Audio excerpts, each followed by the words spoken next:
Welcome to the Occult Rejects. Today's episode, we got a couple of rejects with us, and we got Tyrone talking about his book. But before we get to Tyrone, we're going to introduce the other rejects. And we got Brooke. What is going on, Brooke? How are you? I'm good. Thank you for having me tonight. I'm excited to hear more about your book, Tyrone. And hello, fellow rejects.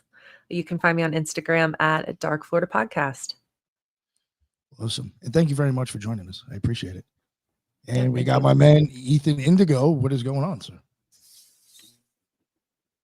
Oh, you are muted, my man, unfortunately. I think it might be muted on StreamYard. My apologies. Not a technical glitch, just a personal one.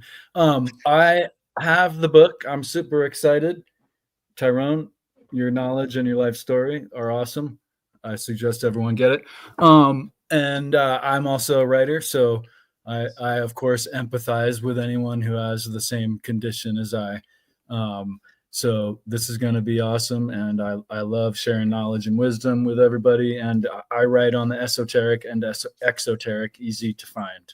So peace. Awesome. Thank you very much, Ethan, for joining us. And yes, he's got plenty of books himself. Go check them out if you get a chance. And we got Tim Constantine with us. What is going on, sir? What's going on?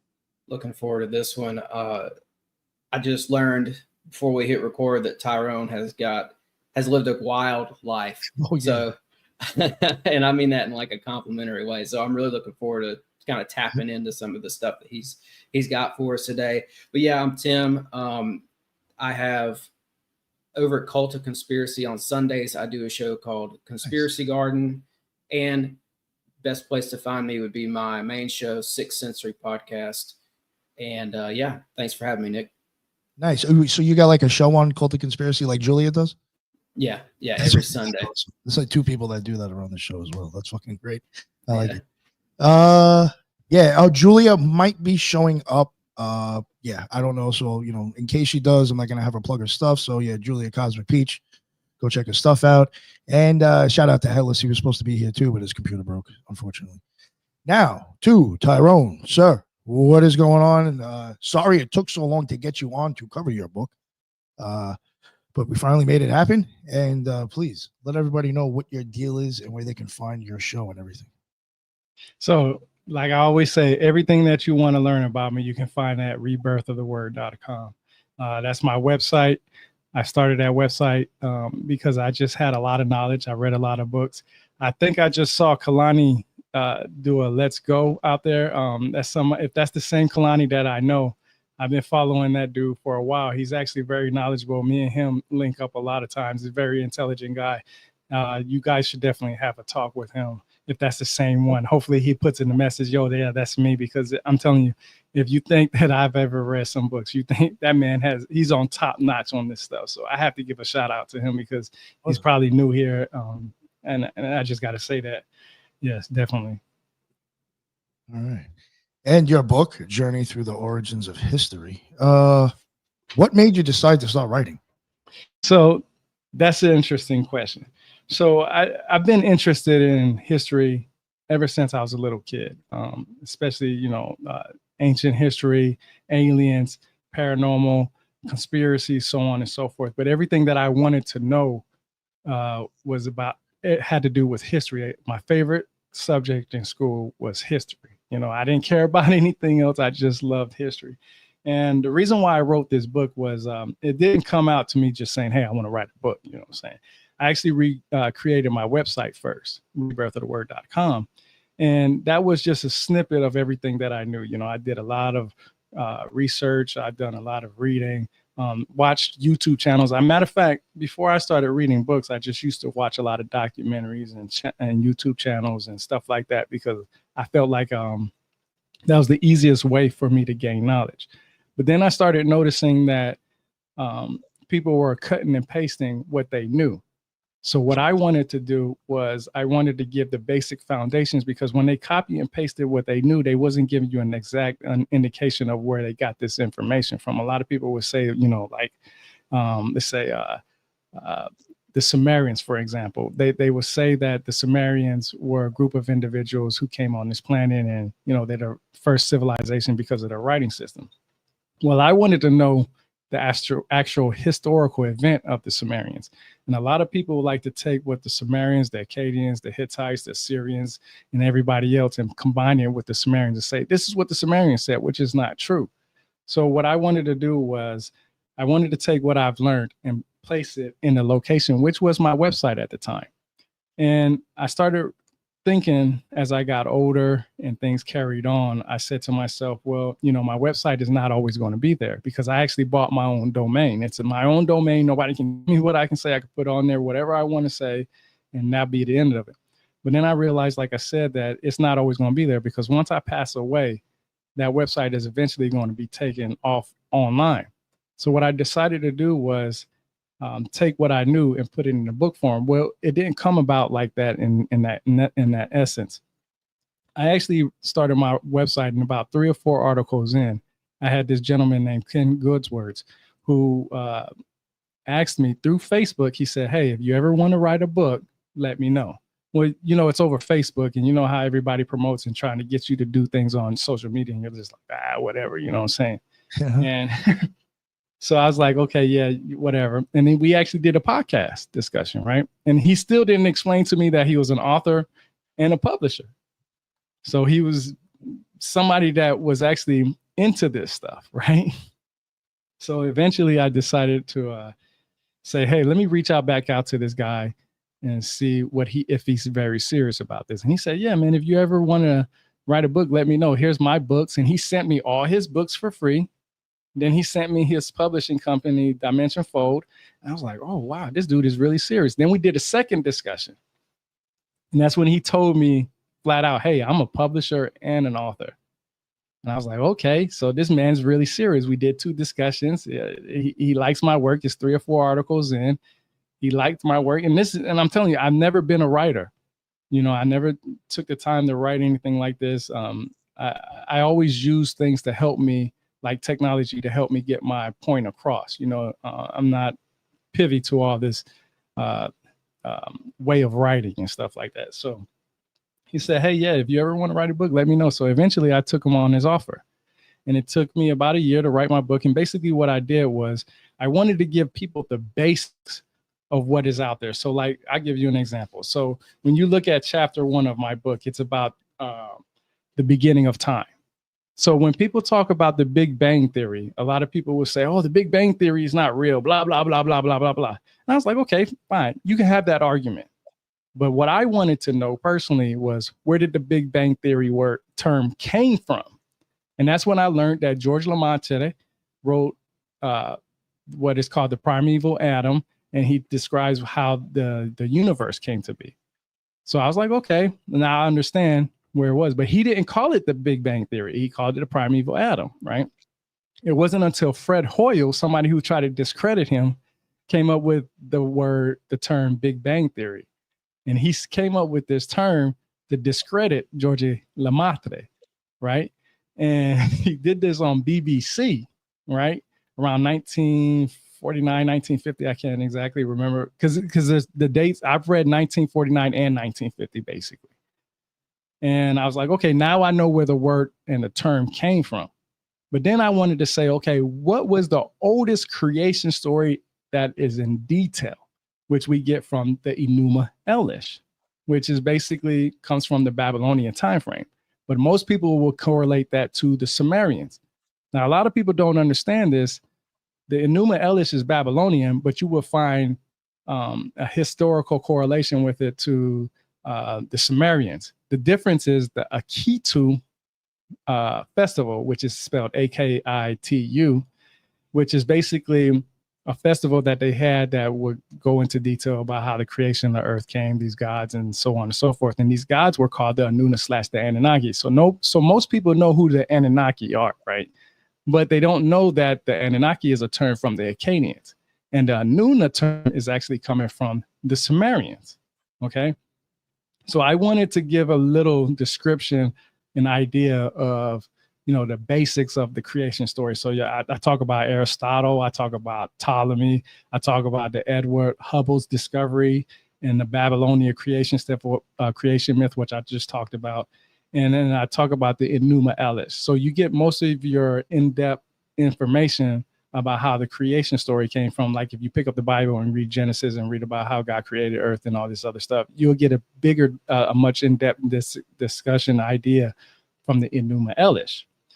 And then when you go to chapter 2, this is where it gets funny at. A lot of people talk about humans, right? But what makes us human? Well, anatomically human, we know that we have 2 arms, 2 legs, a torso, head, feet, hands, right? But what really makes us human? Well, there's an argument whether it's our consciousness, how we move, how we think, what we look like, so on and so forth. But we don't know what these individuals look like according to the bones that are found in that time frame. So I try to give the idea of what a lot of people would say our human status started because of bipedalism, basically walking on 2 feet, right? Two legs, using our hips, our legs, and get around, right? And I've done a podcast discussion with Michael Cramo, who wrote the book Forbidden Archaeology with Richard L. Thompson. And they talk, and I asked him specifically what made us humans. And he gave me his idea of what is considered anatomically human. And he has found evidence that says that humans have been going back to the dinosaur ages.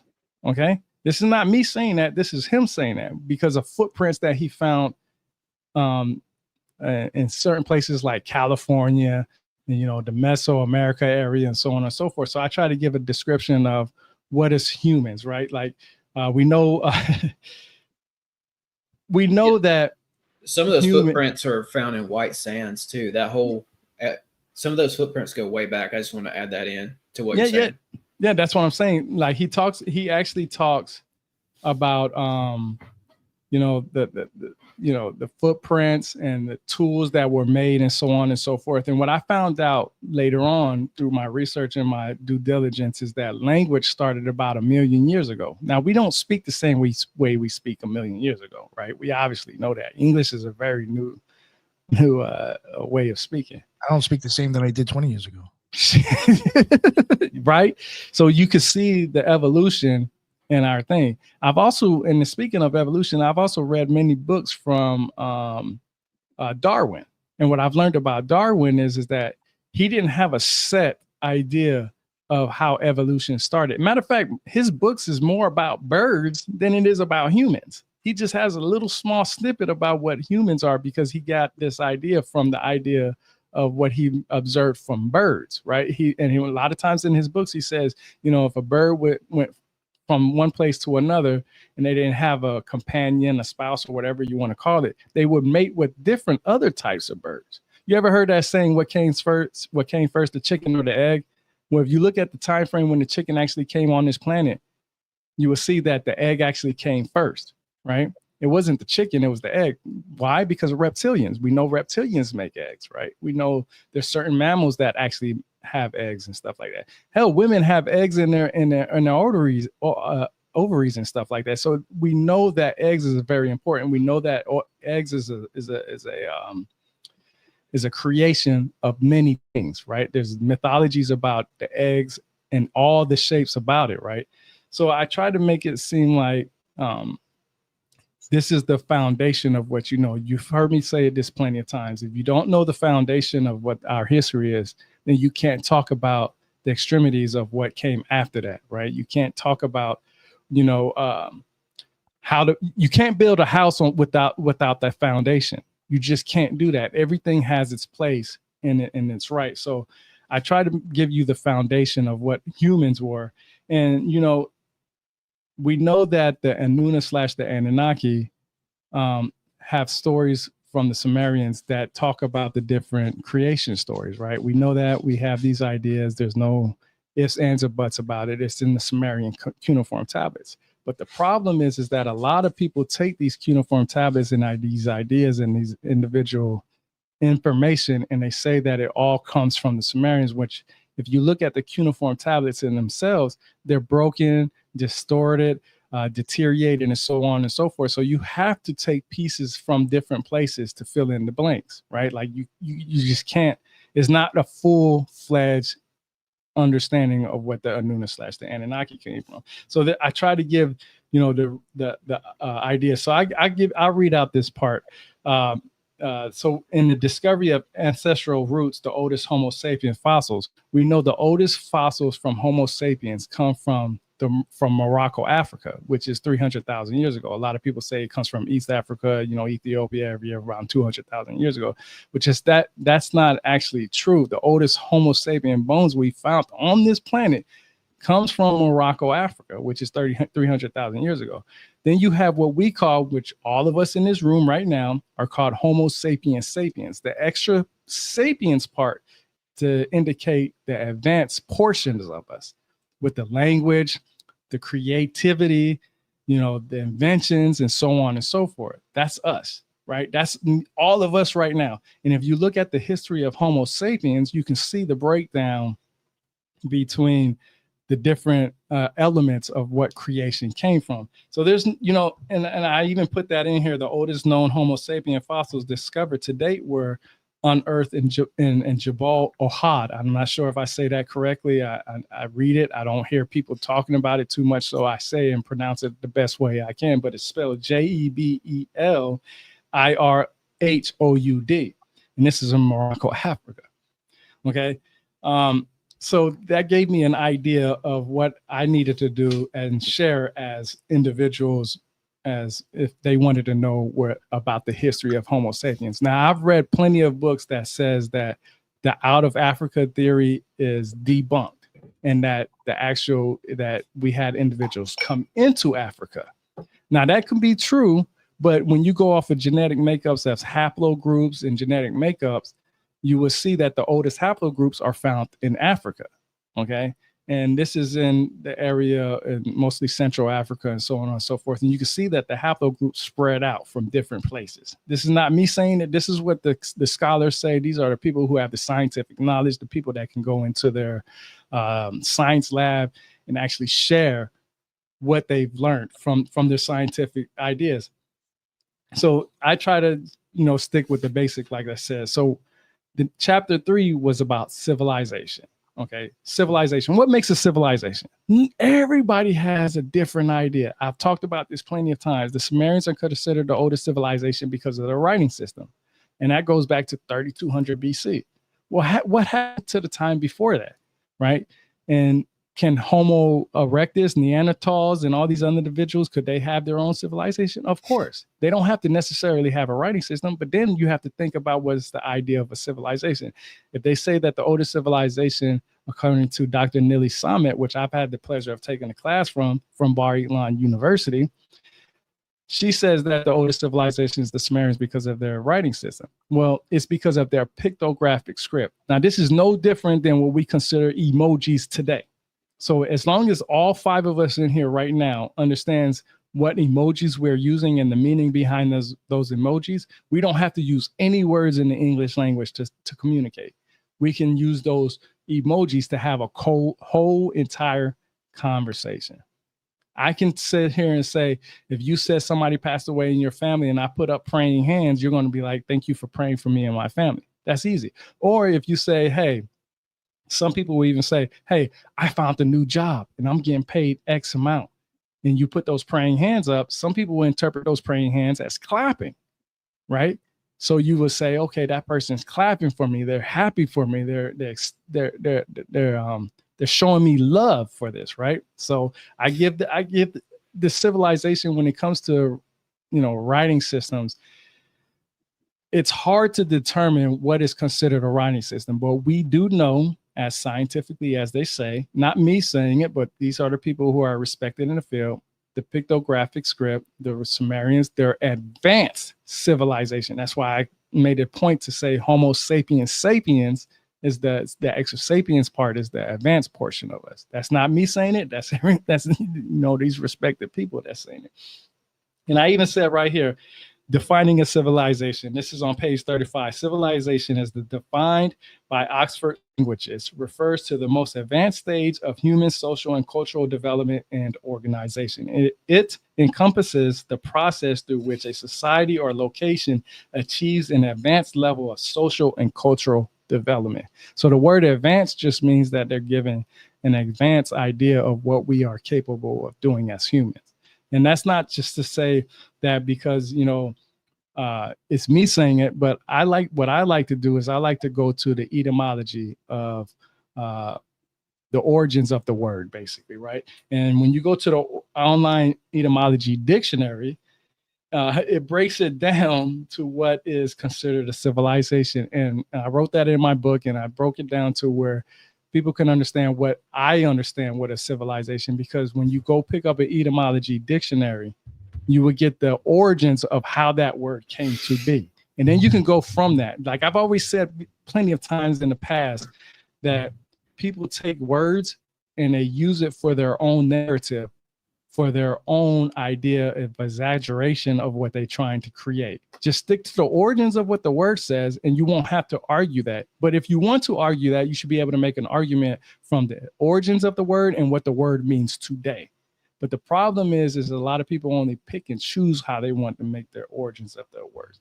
And I've always said that the Sumerians, they're interesting because of the simple fact that it seems like they took everybody's language from around the world, from where they traveled at as much as that possible, and placed an idea of what is being said. I don't believe, me personally, I think there's an argument between the ancient Egyptians and the Sumerians on their writing system, because the hieroglyphs you can find before the Sumerians. And I give you a good example, the French caves, they got pictographs of, animals on the things, and it's supposed to be a certain language, but it's not a language that is written down on clay tablets or papyrus or paper or some sort. It's just in a cave somewhere, or it's on a rock somewhere, or it's on a stone somewhere here. It's not, an in-depth type of, language or understanding. And a lot of people can say, I see this differently. And I give you a good example about how people see things differently. If we all 5 of us went to a museum right now, and we had no idea what's in that museum, and it was paintings and pictures of all kinds of different things, all 5 of us will have a different outlook on what that painting means to us personally, right? It's not me saying that I'm right or you're wrong. We just understand that painting differently. Now, to understand what that painting actually entails and shares to us, we have to understand that people from that culture, right? We have to take off our tennis shoes, our boots, and put on those sandals on how those people lived in that time frame and what they seen things. So, and the reason why I use Oxford University for a lot of this stuff is because they seem to be the individuals who actually gave the idea of what they believed and what they wanted to share to us as far as what is accurate and what isn't accurate. Now, I'm not saying that Oxford is the go-to, but they gave me a definition and idea of what it means to be a civilization. And, everybody has their different ones. The ancient Egyptians, I took a class from them, I can never say the word right, but it's like Biblica Alexandria. And they have their own different reasons. And they say that the civilization the ancient Egyptians go back to about 5,500 BC.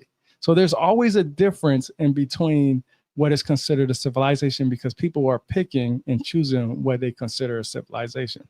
Tyrone, I just want to add something real quick.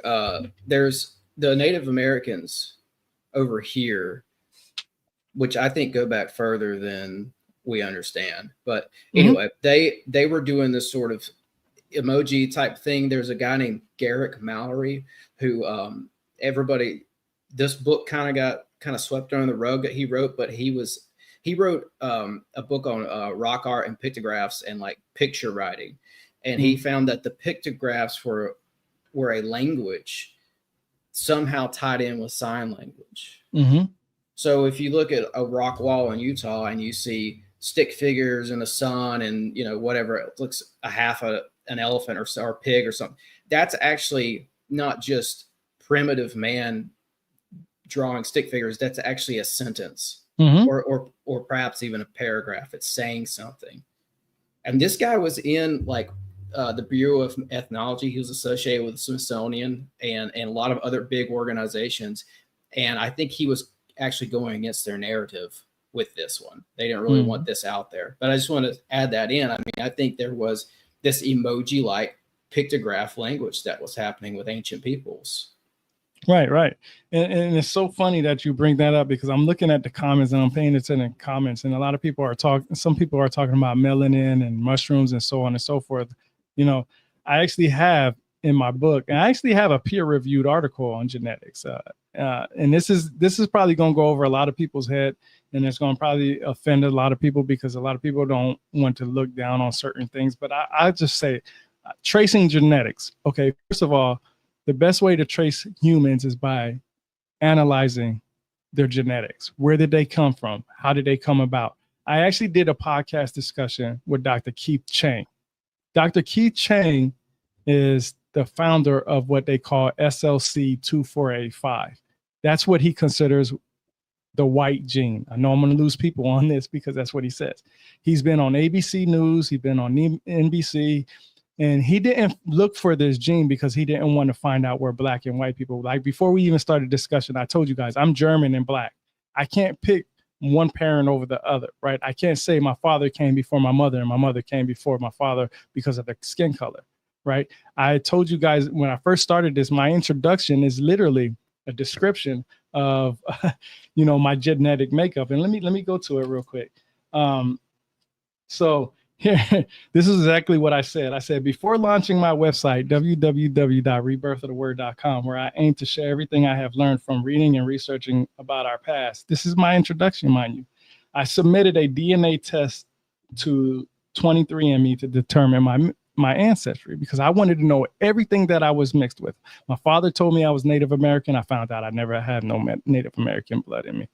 And my mom told me that I have German and Turkish in me, which I know I have German and Turkish in me, but the Turkish side of me is not much. I have more Italian in me than Turkish, which is very interesting. But from my ancestry report, I discovered that I'm at least 44% sub-Saharan African, primarily Nigerian, and 37% European, with French and German ancestry counting for 11.3%. Additionally, I have 17.2% Western Asian and North African DNA, primarily Iranian. Okay? Iranian, Caucasian, and Mesopotamian. Okay? I also have 0.5% of Arab, Egyptian, and Levantine DNA. Now, this is interesting because this tells me everything that I have in me. Okay? And of course, it's going to change. If anybody ever did their DNA test from 23andMe, your stuff would change drastically. So I'm sure it changed a lot. Tyrone, do you think that there's something to the Iranian part here and where it's located? Yes, because I'm gonna be real careful about what I say here on this show because I said something in one of the last shows and somebody ate me up in the comments and they called me a racist and everything else. And basically, like I was talking about the mountain range up above Iran, right? And it's Albania or Algeria. I can never remember which country it is. So I just said Caucasus Mountains. And I talked about how these people migrated down. There was a group of Hindu people. I'm not saying all of India. I'm saying a group of Hindu people migrated down, according to some DNA study that I read, from the Caucasus Mountains into India. And that alone was enough for somebody to lose. They thought I was saying Indians were white people. And I wasn't. But there is something up there because Iran is like the top of Iran gets really close to some of, I guess what we consider like Scandinavian European people. So there's got to be something to that, right? Yeah. And Mark actually says, sounds like 23andMe also gives you 23 answers. Yes. Like I just said, they change your percentage as they get updated information. Now, this is my thing. When I asked Dr. Keith Chang personally, I said, hey, is it true that the closer that you live to the equator, the darker the skin is? And he said yes. And like I said, he didn't look for this gene to determine which came first. He was actually he's looking for a cure for skin cancer. He is looking for, and he funds this himself. Now, he told me personally that he was told that he couldn't, that the school wasn't going to fund it anymore, and that he had to do it out of pocket. And like I said, I have no dog in the fight whether black or white skin came before. I don't care about that. I actually believe in the fact that humans started around the world in different areas. We're just so mixed up now that we think that we are originated from Africa. That's just my personal opinion. I really don't usually share my opinion. So Nick, you get the first time that I actually share my opinion on your show. I really believe, because of my history and what I know, is that not everything originated in one spot. It had to start everywhere in a small proportion of the point where people migrated and integrated with each other, where we came to be where we're at today. Okay, that's why when you read in the Bible, sometimes it tells you, depending on the version, do not mix bloodlines. There's a reason for that, right? And it's not because they're racist or they're hateful or anything like that. They noticed that certain things happened to humans that caused us to have like these diseases or these cancers and so on and so forth because of the blood and so on and so forth. Like, if anybody that had trouble having kids before, they know that these genetic makeups kept some of these people from making kids. I'm not saying this personally. This is what scientifically and peer-reviewed articles, right? So I try to make it seem like for my portion, when I try to share it, I wanted to make sure that I try to be as accurate as I could be. Okay. Now we know that everybody started on this planet here, but we don't know where each individual came from. Like I said, we're considered Homo sapiens of today, but how do you distinguish a Homo sapien? Well, the oldest, like, remember when I talked about Homo sapiens from Morocco, Africa, they had more elongated heads from us. That's where you get the idea of aliens and so on and so forth, the bigger brains, smart individuals, so on and so forth. This is not me saying it. Like I said, this are individuals that have actually did these testings and so on. So I'm sharing what these individuals say at the basic level. I'm not telling you that I believe that everybody started in Africa. I really believe that there was a mixture of everything, because you have a Homo erectus, you have Neanderthals. We know that there's guaranteed Neanderthals and Homo erectus and all these individuals intermingled with each other in the past. There's no denying that, right? Because you can see when you look at their DNA, when I look at my DNA, I have Neanderthals in me. I have like 0.3% in me. But this was thousands and thousands and thousands of years that this happened. So we all mixtured to what we have today. And then we know the oxygen level changed and everything else changed from those time frames. So we don't actually know, how this happened, but we do have an indication of how it happened. And that's why when I read the Sumerian text, when they said they created humans to toil the earth, how did they do that? A lot of people will say, well, the Sumerians talk about the Anunnaki created humans to toil the earth. Okay, that's fine. But you don't have to have technology as far as computers and science labs to do that. Think about how they create dogs today, right? They create dogs by, generation and generation of different species.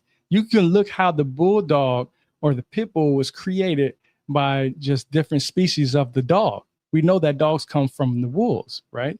Look at the different type, the pugs, for instance. That's not a normal dog that was created naturally. That was somebody that took a dog that said, hey, I want to create this dog from it. So all you have to do is just mix these individuals or these species together, right? Which is basically by sexual intercourse, right?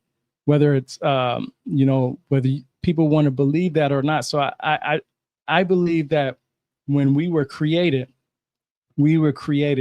by just migration. You can see the difference in us by the migration that we've had. The Olmec civilization, when you look at the Mesoamericans, right? A lot of people will say, well, where did the Olmecs came from? Well, I've read a book from, I can't remember, Ivan von Sertima, and he gives, they came before Columbus, basically. Well, a lot of people will say Columbus came here and discovered America. Well, I've actually read Columbus's journals. I actually have a copy of his journals. And everybody that was on that ship to find the new Americas were not people that they would send to look for us, like high class individuals, like engineers, scientists, and so on and so forth. These were criminals, right?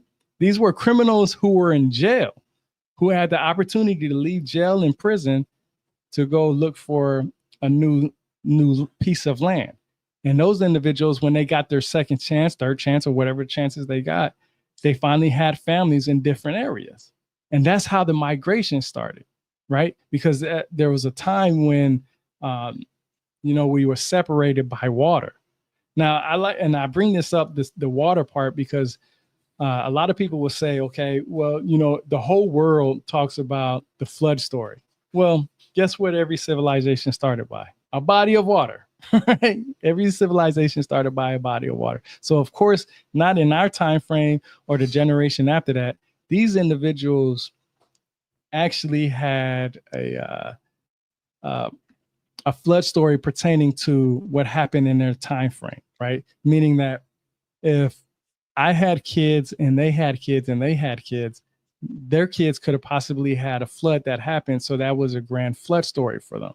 Well, we know that a lot of our land is what? Underwater, right? Because of the simple fact that, the water rose because of the ice age and so on and so forth, and all the melting pots and all this other stuff.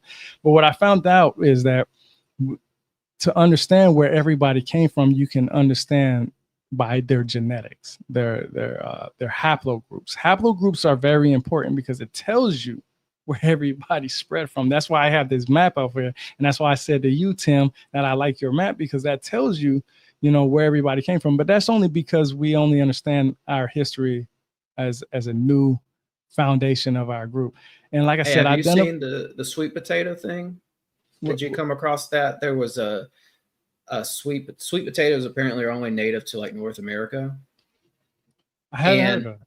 Yeah, originally apparently they started here, sweet potatoes, but they found sweet potatoes on Easter Island. Mm-hmm. Of course, it's just another indicator that people were coming and going between. There's a couple different vegetable biology histories that can be really revealing of human history. Onion in particular too.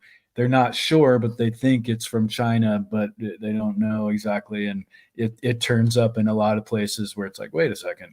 Right. And so it speaks to what you're saying, Tyrone, about migration. And I would add early migration. Yeah. I mean, I could pull up, you might already know about this. I won't pull it up right now unless you guys really want to see it, but I could pull up this article I found about a 3,300-year-old Canaanite ship that was found recently. That means over 3,000 years ago, Canaanites were seafaring. I would argue Canaanites and Phoenicians and Minoans and some of these other, maybe even the Chinese. So that migration thing has been happening for a long time, and they probably knew how to use. I don't think it took man very long to figure out how to sail. I mean, think about it. You can get on a boat right now and it will take you to wherever you need to be. All you have to do is just be lucky to get there, basically. You don't need no engine.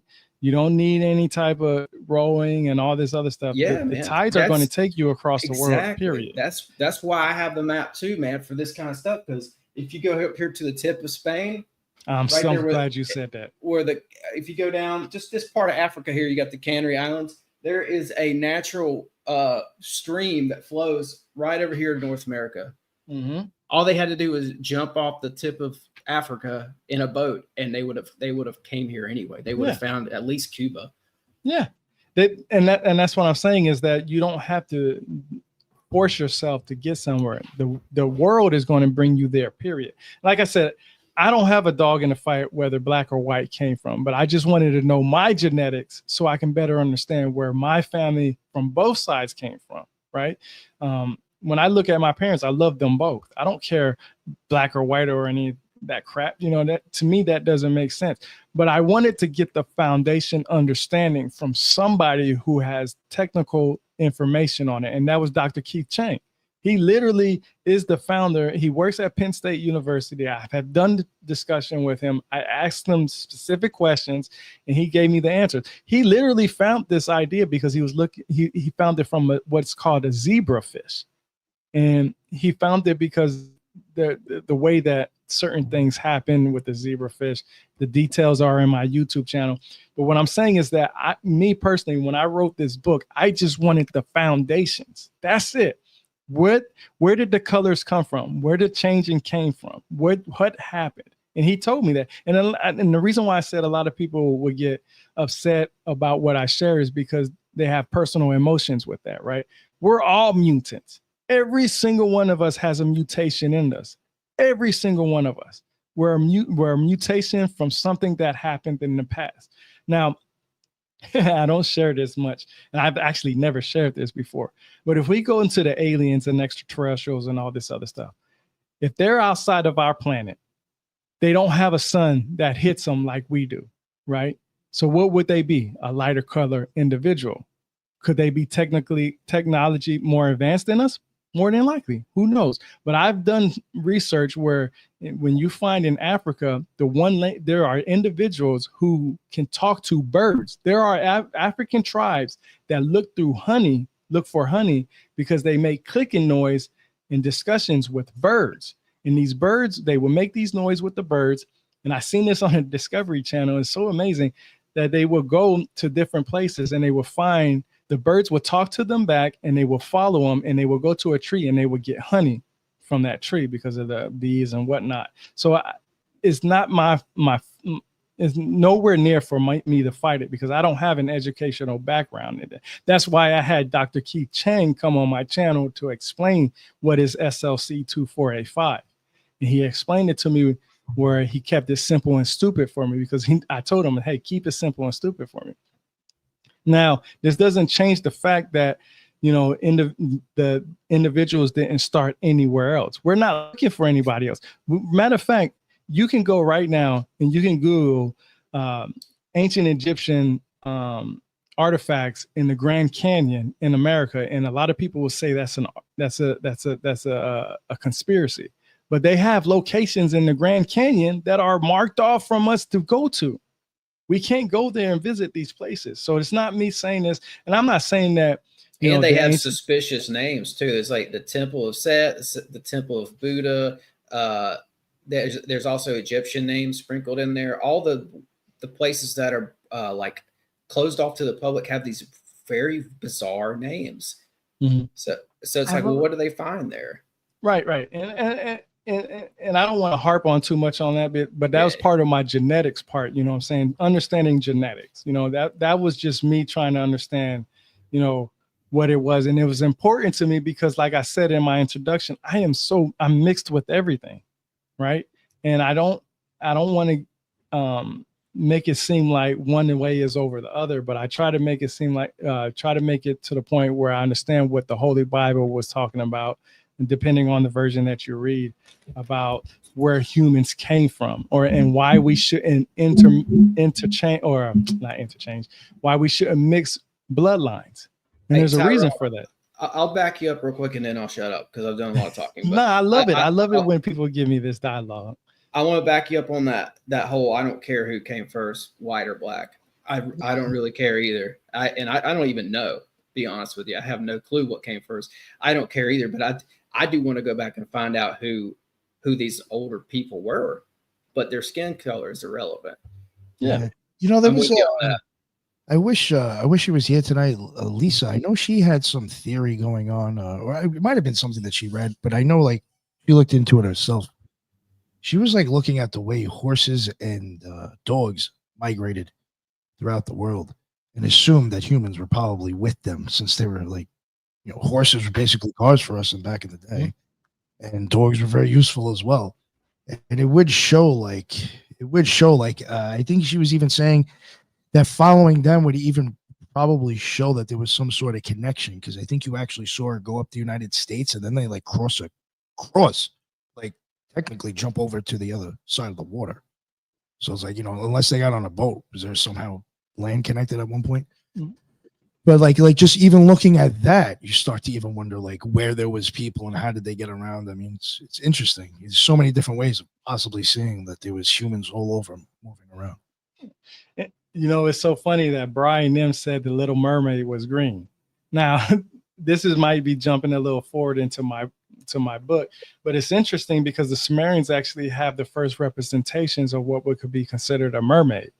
And I say that because if you look at it, and I said this so many times, if you look at the actual cuneiform text from the Sumerians, or the Mesopotamians, I should say, you will see that the word Abzu, A-B-Z-U, which usually means fresh water or seawater, right?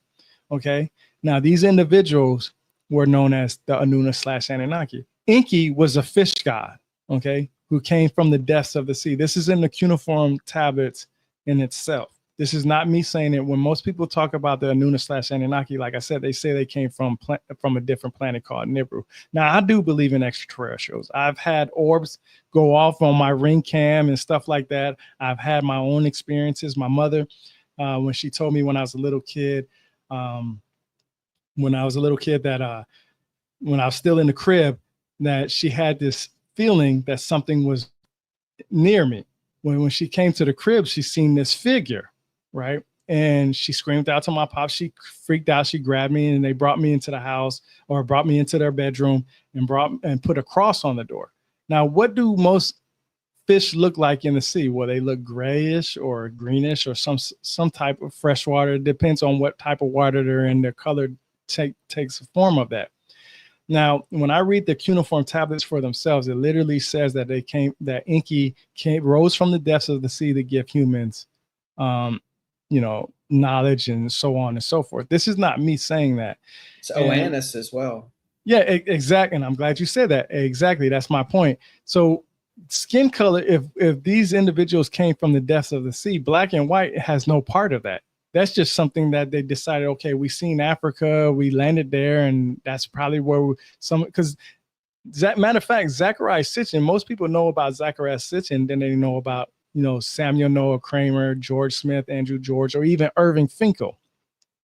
And he even says that the Anuna/Anunnaki landed in the seas, right? When you read the Dogon tribe history, those individuals came from Africa, or some of them believe they came from Africa. When I was telling you that I did a podcast with Larry Scratton, the guy that wrote the Dogon of Science, the Science of the Dogon tribe, they left Earth to go to Sirius B, or Sirius, and they came back when the cataclysm on planet Earth ended, and they came back in the waters.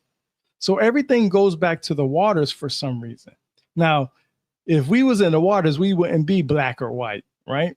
So my mind goes into, why is everybody fighting over black and white when these individuals say they came from the waters? This is what's actually in the text. I did a PowerPoint presentation on this the other day, and I showed my facts for the sources that actually back this up. Books that I've read and individuals that I've said this. Now, Nick, you was at the Cosmic Summit. You seen Billy Carson. Billy Carson would say that these individuals the Anuna/Anunnaki came from planet Nibiru. Mm-hmm. Now, like I said, if that is true, their sun, they orbited our sun, according to Zachariah Sitchin, every 3,600 years.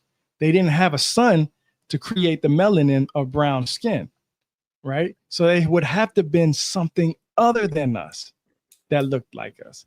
And this is what's actually in the text. And that's what, if you believe the idea that something came from outside of Earth's atmosphere, a sun would have to create that melanin. That's what they say. But this is where religion comes into part for me. And I'll read what this says. It says, before delving into some of the different religions here on planet Earth, I believe it's important to describe my understanding of what religion is. I've spoken to many people about religion and asked them for their personal understanding, and that helped me with the understanding of other perspectives.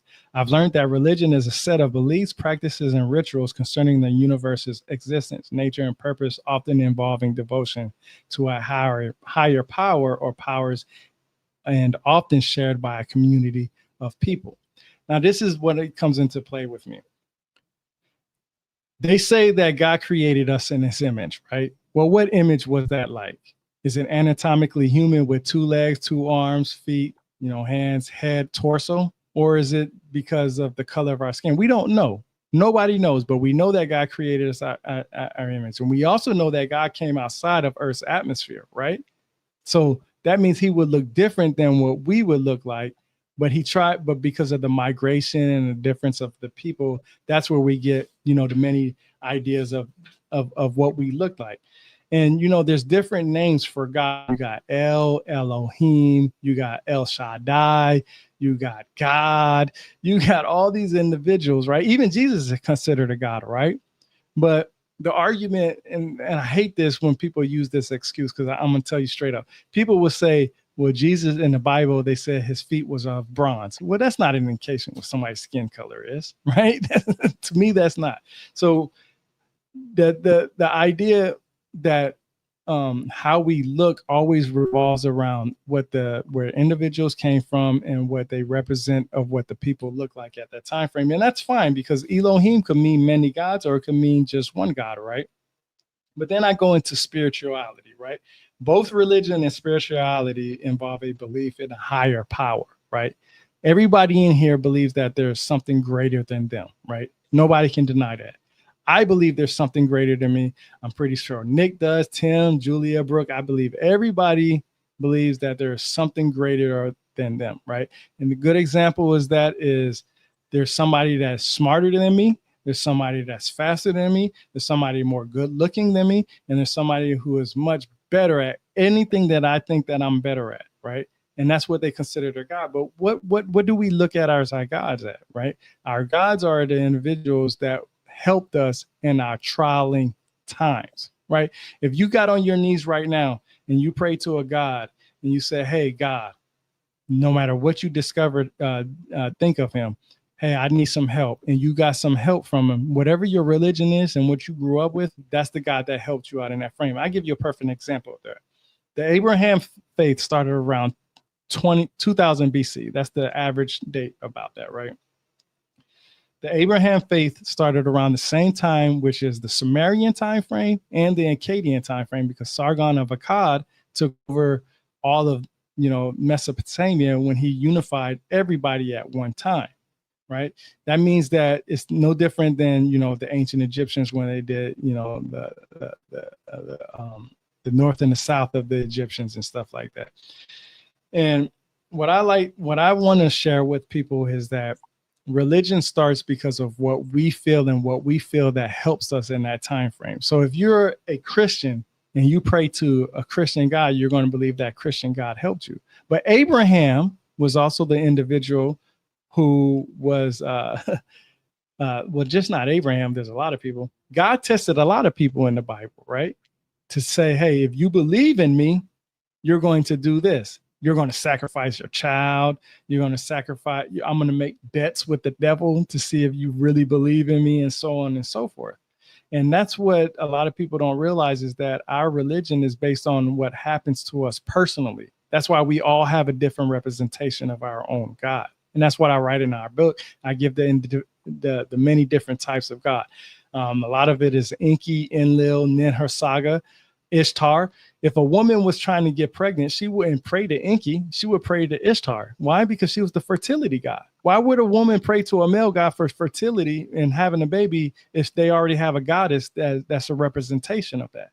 So she would be the representation for the fertility for women who are having trouble with having a child. And I can tell you from personal experience, me and my wife had a hard time having babies. We really did. So this was a personal situation for me to understand. If I was in those time frame 3200 BC, I would be like, okay, I would probably, me personally as a man, I would just to get my help for my wife to get pregnant, I would pray to Ishtar. That would be a goddess that I would pray to, right? Every city state in Samaria in Mesopotamia had their own god for that time frame. And that's no different than what we have today. So we look at something that looks like us, feels like us, and is a representation of us that we would pray to. It's no different than Christians. Christians wouldn't pray to an Islamic God, but they don't realize that the Islamic God is no different than their God. Allah really means the same thing as God. Matter of fact, Jesus is mentioned more in the Islamic faith than it is in Christian faith. He's mentioned more in the Islamic Bible and the Quran more than he is in any other Bibles of the Christian faith. And that makes me want to know why. Why is that Jesus is mentioned more in the other texts than the text that I grew up in? I grew up in Catholicism. I grew up as a Catholic. Matter of fact, my grandmother, like I said, I was born in Germany. My grandma did not want me to leave the house until I was baptized. Okay. And it's interesting to me to know that, because at the same time, does that really happen as of today? Most people will let their children go a few days without going to church and so on and so forth. So I just wanted to know the spirituality of where we came from. And, you know, in the beliefs in our afterlife, a lot of people talk about where we come from, where do we go? How do we come to part? Is reincarnation real? You know, is all that stuff. And I say this, the ancient Sumerians who lived in Mesopotamia from around 3200 BC to 1900 BC, because that's some of the texts that some of the people say, possessed a complex religious belief that delved into the notions of life after death. Their views on the afterlife were closely intertwined with their comprehension of the divine, the underworld, and the fate of the soul. So basically, we know that from the Sumerians that they had an indication of how did we come to believing that there was life after death. Okay, when somebody passes away, you don't want to believe that they're gone forever. You want to believe that there is still life after death and you're going to see them in the afterlife. A good example of that is, I like to say this a lot, and I know you guys probably heard me say this, you die twice in this lifetime. You die once when you're physically dead. You die the second time when nobody mentions your name. And that's one of the reasons why I wrote this book. And I put my face on this book because I want to be remembered for what I've learned at that time frame. This is not anybody else's journey, but my own journey. This doesn't say that what I'm saying in this book is accurate. It's just saying that what I've learned. You know, same thing with Ethan. I loved his book so much that meditation that I said, if I was 10 years ago, I didn't know that your book was 10 years old. It's written in 2015, which when I got wounded in Afghanistan, that would have been a perfect book for me to get into meditation, because he breaks it down simple and stupid for me. Not saying that he's telling me that I'm stupid. He kept it in the terms that I could understand, where I understand it better, where I can read it and say, okay, I know what meditation is. And he harps on controlling your breath. Right? We have to get away from our emotions to understand the truth. The truth is, meditation is going to tell you what the truth is for yourself. Everybody in this room has their own truths. Okay. Everybody in here has their own experience. Okay. You don't have to agree with somebody, but if you don't agree with them, find out why you don't agree with them. And meditation sometimes help with that, because it slows down your thinking. It takes your time to understand something. Breathing, that's where spirituality came from. You can literally go into Google right now, or if you don't want to use Google, you can go into anything and type in how many times is meditation used in the Bible? And it's used in there plenty of times for you to understand that if you look within yourself, you will find out the truth about yourself. You don't need somebody else telling you what you believe in. You know, there's facts and there's fiction. But how do you separate facts from fiction? Well, the only way to do that is if you want to know about the past, you have to go back to the past, but we don't have that ability, right? We can't go in a ship or a car or anything like that to go understand what our past was. But your spirituality is all in controlling your breath, taking the time to say to yourself, hey, let me take my time away from everything that's around this earth, all the noise, the distractions, and the hurt and pain. Take this time and just breathe. Just breathe. Control your breathing.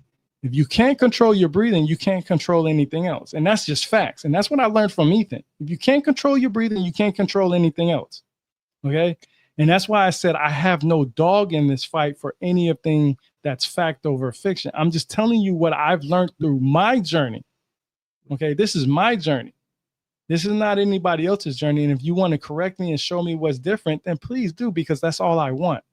And in this book, you know, in the afterlife, I've experienced the afterlife. I was wounded in the combat. Ooh. I was literally dead for 30 seconds. I was my first medevac for my unit that was only there for 3 days. I was only in Afghanistan like 3 or 4 days. And then I got wounded. I was the first medevac. I was dead for 30 seconds. They got the call. Staff Sergeant Ellington was wounded over here. We need to pick him up. My company commander, I was actually in the medevac unit. My company commander flew me from where I was blown up at back to Bagram. He damn near almost broke the fucking helicopter because he was trying to get me back. I was the first one. So and I tell you, when I told you that figure that I seen when I was a little kid, when I was dead for 30 seconds, I don't know how long any of that happened until people started telling me after that. I seen 2 figures, one in all black, one in all white. The one in all black told me, follow me. The one in all white said, it's not your time to go. Literally, that's what they told me. That's what I remember. So when you read about the light and darkness and all this other stuff, I just think that people mix up what they believe in that. That's what happened to me. Was that when you were dead for however long it was, 30 seconds? Is that what happened? Yeah. Was it like very like tangible, like very real, like beyond dreamlike? It was so okay. So I didn't realize it was real until I came back from my deployment. After I was wounded, I had to work in the mailroom. I could no longer. I wanted to stay in Afghanistan. I wanted to stay out with my team. I wanted to help them out. Okay, and I wanted to do the best thing that I could. Believe it or not, receiving mail in Afghanistan, Iraq is the most happiest thing that you can possibly have from, right? People sending you shit, you get ramen noodles. Ramen noodles were big out there, right? Ramen noodles and cigarettes, right? It's the biggest thing out there, right? And I wanted to help my team, so I wanted to stay out there. So my sergeant major, my command sergeant major said, hey, we'll put you in the mailroom. And I was like, okay, cool. And, they let me stay out there in the mailroom, and I distributed the mail. So I was given, it was not only that I got life back, but they got life every day because they got to see their mail, right? And I was good at what I did. When I was in the military, when I was fighting on the front lines, I was good at what I was doing. I could shoot with the best of them, and I was in that time frame, and I can do whatever I needed to do. And then when I went into the mailroom, I was just as good as that. I made sure everybody got their mail. I did not stop doing what I did and stop working until everybody got their piece of mail, right? And I'll even write right here on chapter 68. I said OBEs and the theta brainwave connection. Many people claim to have out-of-body experiences, often attributing them to their near-death encounters. Meditation, Ethan, good book, got to get his book, or entering an astral projection state. Now, I didn't learn about astral projection until I was diagnosed with sleep paralysis. Okay. When I learned about sleep paralysis, that's when I learned about astral projection. Basically, when you get sleep paralysis, and if people don't know for the team and for the group out there, it's basically you cannot move. You're up, you're wide awake, you can hear, you can see things if you have your eyes open, but you can't move your body. And then what you see is these weird figures all around you. And I'm telling you, I tell you right now, every now and then, if I'm open my eyes up and I see that ceiling fan out there, I don't see a ceiling fan. I'll be honest with you. I see dead bodies on there. I see a half a torso body. I've seen people blown up in half. I'm not even kidding. No arms, no legs, bodies just blown up, intestines everywhere. It was really fucked up out there. And I would see that spinning on my fan, right? And I would be like, damn, this is crazy. But that was my experience.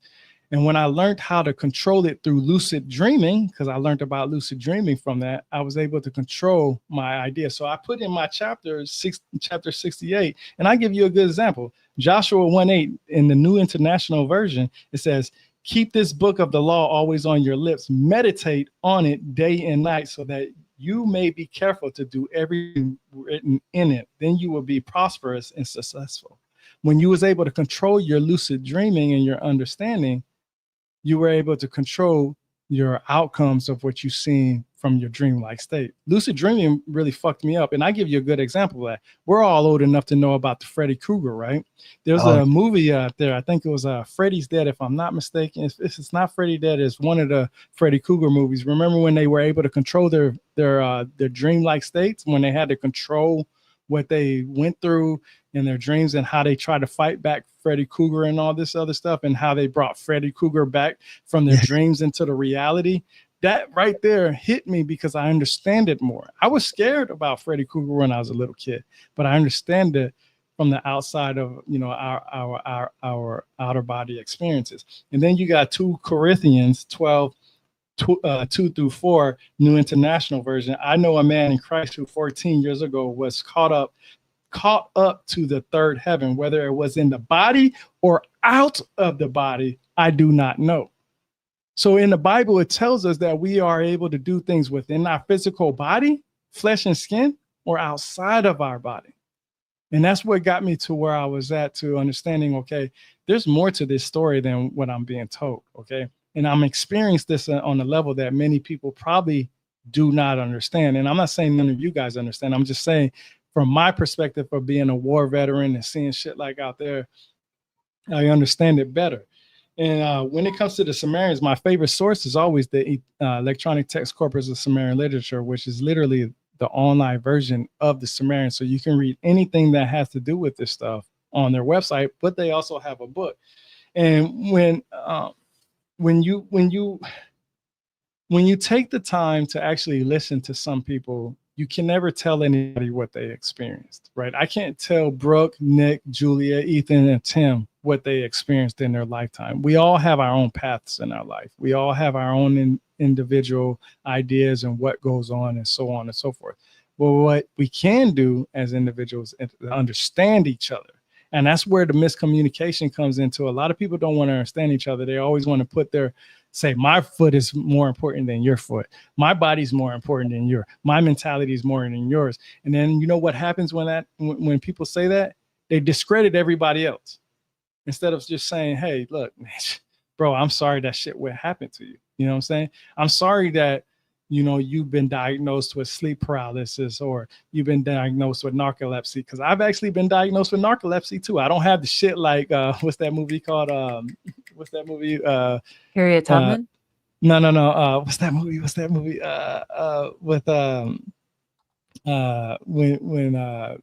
When the dude was the male gigolo, and he went on a date with that one chick, and he had to tie her hair to the thing in the back, so when she fell asleep, it would hold her head up. What's that? The male gigolo. Y'all know what I'm talking about. Somebody will say it in Deuce Bigelow. Yeah, there you go. Fear said it. Deuce Bigelow. Y'all remember that movie?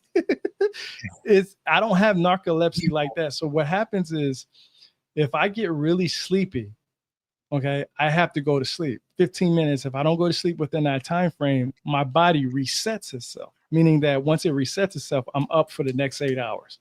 So if, like right now, if I hit that phase where I'm tired, I need to go to sleep. But see, this is the problem. When that kicks in, also my sleep paralysis kicks in. And that's when I start seeing this weird shit. I know a lot of people say, oh man, you're just crazy. It's in your mind. You got a brain injury, blah, blah, blah. They'll make excuses on why they won't want to believe me, right? But I'm telling you, my outer body experiences happen because of what happened to me. There's Julia. Not to put you on the spot. Have you ever had Vicky Joy on your show or ever worked with her? I think that's maybe. You know who I'm talking about? That sleep paralysis experience or whatever. No, but actually, I just did a 4-part series, a 3-part series on sleep paralysis. Because my husband actually has horrible sleep paralysis, and actually saw in the comments somebody must have listened to it. Leaves of Grass, I think, is the username. They said Julia and Colby just did a series on sleep paralysis. Yeah, I find it really fascinating. I don't suffer from sleep paralysis, but I think my husband has just gotten fucked up on psychedelics one too many times. He says that he had sleep paralysis before that. Oh, she says it was great. Thank you so much for listening to the series, Leaves of Grass. But I find it fascinating because I think it's less of a physical ailment, and it's more of a spiritual experience that people are going through, and it is quite terrifying. Yeah, that's what I've heard other people say. It's pretty. Yeah, I mean, I've heard people.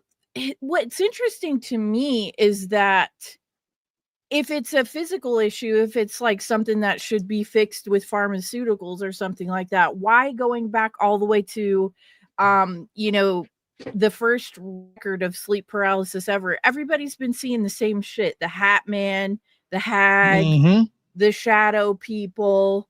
You know, it's like, why is everybody seeing the same entities if it's just a thing that's like, oh, it's just, you know, sleep paralysis, your mind's still dreaming, but your body is still asleep. Okay, well, that doesn't make sense, because why is somebody in Ethiopia seeing the same fucking Hat Man as me? You know, Exactly. what's going on here? I think it's a spiritual issue. And I do dive into that in my series. I'm kind of glad you brought it up, because it's really interesting. And my husband got to the point where, much like you, he lucid dreams, and in my opinion, I think he astral projects. And hearing him talk about it is just like, thank God I don't have that shit. I sleep like a bear. I sleep like a corpse. I'm like, I got go into hibernation every night. Like, I don't even dream, I don't think. I just like black out and wake up and it's the next day. So, you know, people who suffer from that, I feel so bad for them, because it sounds like not a great fucking time. It's scary. And I'll tell you, you know, everything that I talk about, I have to have a personal experience with it. Everything that I talk about in my book is a personal experience for me. And it's not, and like I said, I don't have a dog in this fight. I don't care about winning anybody over. I'm just telling you what I've experienced and what I've researched from that. So like I said, with my astral projection, it was scary the first few times that it happened. I was scared of shit. I used to be scared of the Chucky doll when I was a little kid. I was scared of the Chucky doll. I was scared of Freddy Krueger, Jason, all this shit. And then I started, and it's funny you say Hat Man and Shadow People, because do you know who Heidi Hollis is? Okay, so she talks about a lot about the Shadow People. And I've learned about Papa Legba. Okay, Papa Legba is from the voodoo. Yes, you know who that is, the voodoo person and stuff like that. And you can actually call on him if you put like cigars in your corner and shit like that. And I tried to summon a lot of these motherfuckers up. Like, I'm not scared of these people anymore. And the only reason why is because I've already seen death. You can't tell me anything else from that. I've literally was on, my heart stopped. I was done. They had to revive me. I have a real life kill death ratio. I don't play I play Call of Duty, but I live that Call of Duty life in real life. Right. And, you know, my wife tells me all the time, because I tell my wife, I say, I want to buy a Ouija board so I can talk to these individuals, because I have a lot to say. I'm really scared about what is going to happen to me after life. I have a son that's autistic. Okay. He's and I want to be here for him. And I get scared because I've been through a lot of shit in Afghanistan and Iraq, and I was exposed to a lot of crazy shit out there. Uranium, you know, tanks. They say you're not supposed to be around tanks when they get blown up and all this other stuff. So I'm scared for a lot of things. And Ethan taught me in his book, How to Meditate Geometry, that if I take my time and read and actually breathe, right, and understand who I am and control my breathing to where it's not interrupting my thoughts to the point where I'm focused on those thoughts, but I know those thoughts are there, I will understand who I am. I don't know much about meditation. I have Chinese medicine balls right here next to me. If you see me, sometimes I'm doing this because my mind is wandering. And if you see me, I know you'll probably see me on the show with those on. I try to calm my mind down because, like I said, my mind doesn't work like a lot of people, only because of my brain injury. And I'm only trying to understand what the world is around me, just like everybody else. The problem is because I have so much going through my mind, I have to calm that down. And the only way I can do it is by controlling my breathing. And I can tell you, just in the last few days when reading Ethan's book, I was able to push myself to do that more often. Like I said, I don't have a dog in this fight of whatever is true. This book, seriously, is only my journey. I wanted to know. That's why when I wrote into my introduction what my genetic makeup was, I wanted to know everything on my side of my family both my mother and father's side, on everything mythological, traditional oral stories, and what the religion said from that time frame. And I wanted to share my honesty of what I've learned. I don't want to share what I think it is. I don't want to share my opinion. I want to share what people like I respect, like Ethan. Ethan is he's the go-to man if I need to know anything about meditation. I'm sorry I'm going on to I appreciate you out there, Ethan. But seriously, if I have any questions about meditation and bettering myself as a human being, I'm going to Ethan, because he took time to do this. He said in his books he's traveled around the world. He lived out what was your van or something like that. At that time period, when I came up with the inspiration for Geometry of Energy, I was traveling across the country. Yeah. In the metaphysical armpit of the United States, I call it Sedona, which is beautiful. Everyone should go there. Yeah. And I give him props for that, because that helped me just in the last 2 or 3 days reading his book. And when I read a book, I don't stop reading it until I'm done. So when I pick that book up, you better believe I'm reading that book. And I took a lot of notes, and he did say he's going to do a discussion with me, but he helped me with that. So me not having a fight in a dog. I'm honored that you say that. Honored to have an impact. I appreciate you, man. Bro, you the man when it comes to meditation. Everybody that's listening right now, please go and get his book. Please. Hey, shout out. What's your book called? Tell them what your book called, bro. The Geometry of Energy, How to Meditate. Definitely. Exactly. I'm not objective as you are, and I really have gained a lot of insight and empowerment from the idea, certainly. So I appreciate you. And that's one of the reasons why I say I don't have a dog in this fight, because I want to know sincerely from everybody what their experiences are. I don't want nobody to believe what I'm saying. I don't want somebody to take my word for it. I'm going to give you people like Ethan and say, hey, this is what I learned from this individual. This is what I got from him. Okay. He put me on. He helped me be better person, even though it was just 2 or 3 days ago reading his book. Every day that I live is a way for me to better myself. And a lot of people don't understand that. And that's why when I talk about the Anuna / the Anunnaki, I want to know where these gods came from, because I'm not a religious person. I just know that there's something more powerful than me. Whether they look like me or not, I don't care. A lot of people look for somebody that looks like them and mimics that person. No, I don't care about that. If you're a good person, you're a good person. If you're a bad person, you're a bad person. But guess what? That makes you human. That literally makes you human. If you can't be good and you can't be bad, you're not human. You're something that I don't want to relate to. Because how do you know what good is without bad? How do you know what is evil without good? How do you know what that is? How do you know what hate is without love? You can't distinguish that. Some people have a subjective idea of what love is, and somebody really hates them. That's why some people are in the Stockholm syndrome, where they surround themselves with people who are negative all the time. And that's where I want to understand that when you look at Anuna / the Anunnaki, these individuals have the same personalities as we do. They hate people, they love people, they cherish people, they hurt people, just like we do. And when you look at Thoth, because your next book that I'm reading is about what was that? What's the title of it? The Tao of Thoth. Yeah, see, Thoth is literally the individual in ancient Egypt who weighs the heart of every individual.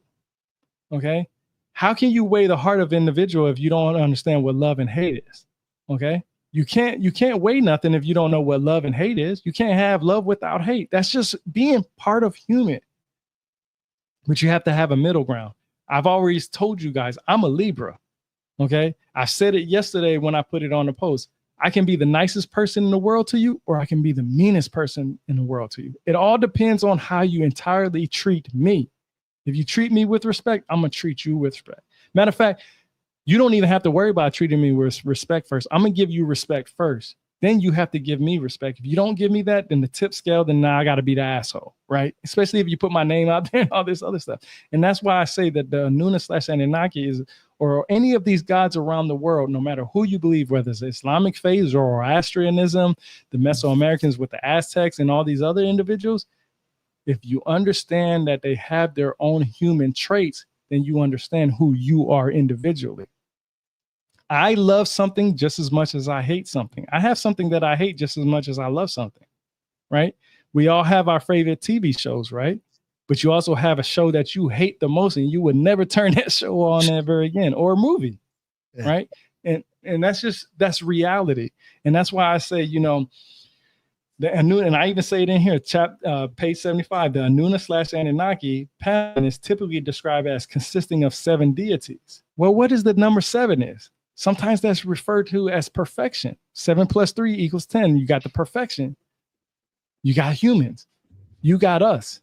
And we can't sit here and say to ourselves that we know everything, because nobody in this room, nobody in this conversation, nobody that's in the comment section can sit here and say to themselves that they know everything. We gain information from all of us. I guarantee you half the people didn't know about SLC 2485, and I guarantee you some of the people looked that shit up.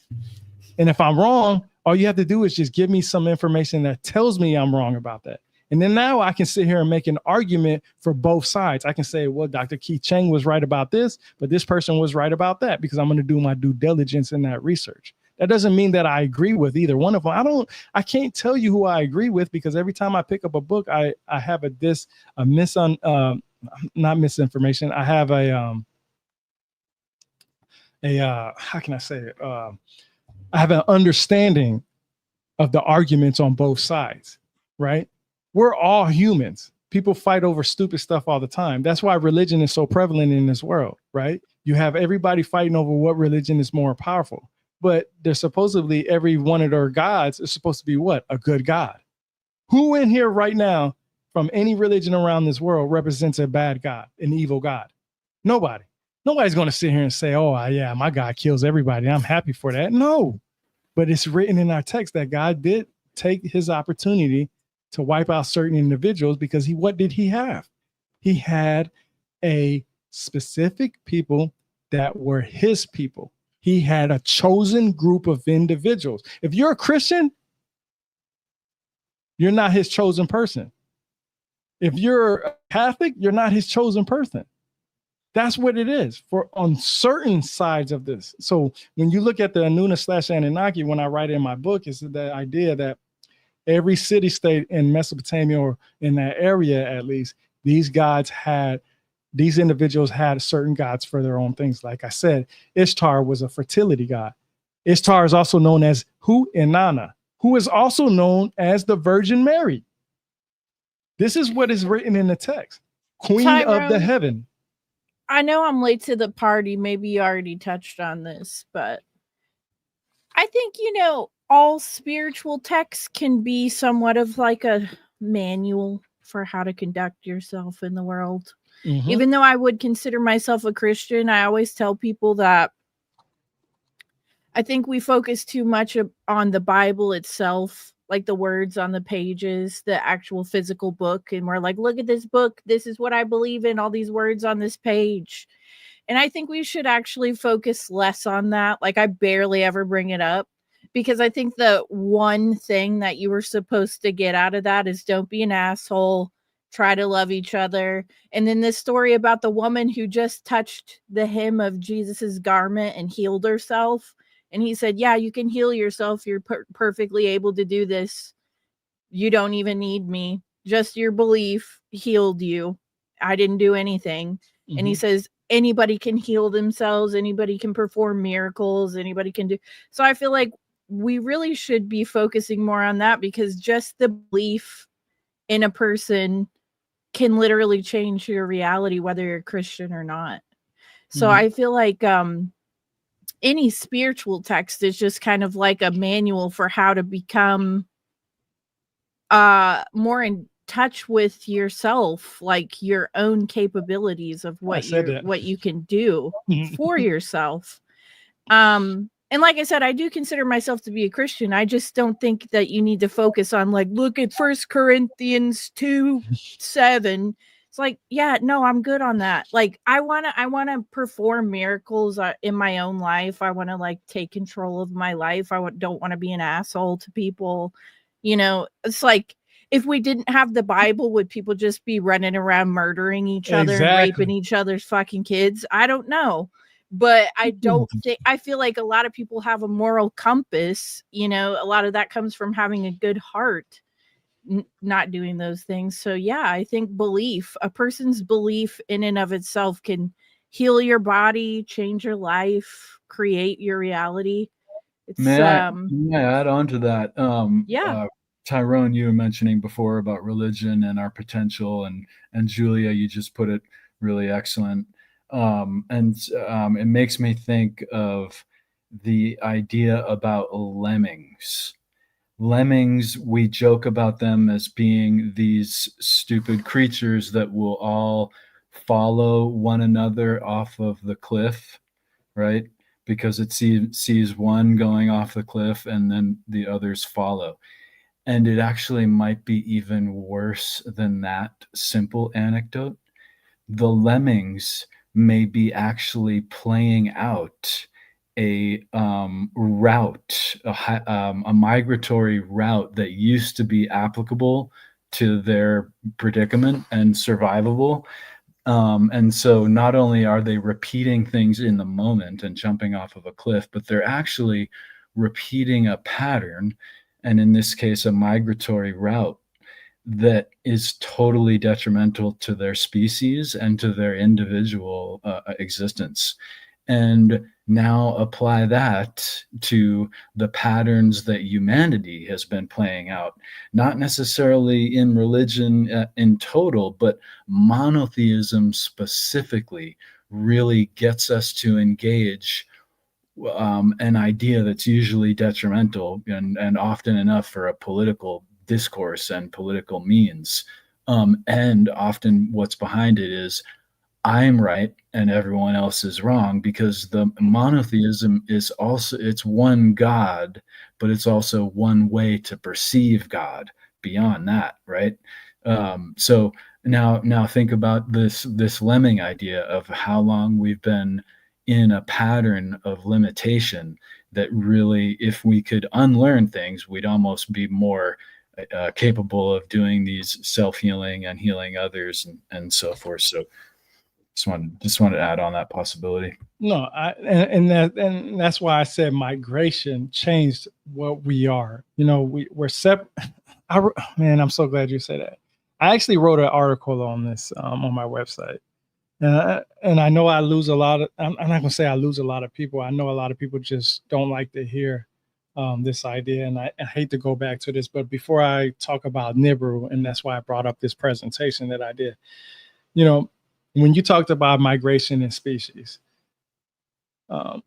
I wondered, as a person who is mixed with both black and white, okay, and other things, is it wrong for people to be an extremist to keep their species alive?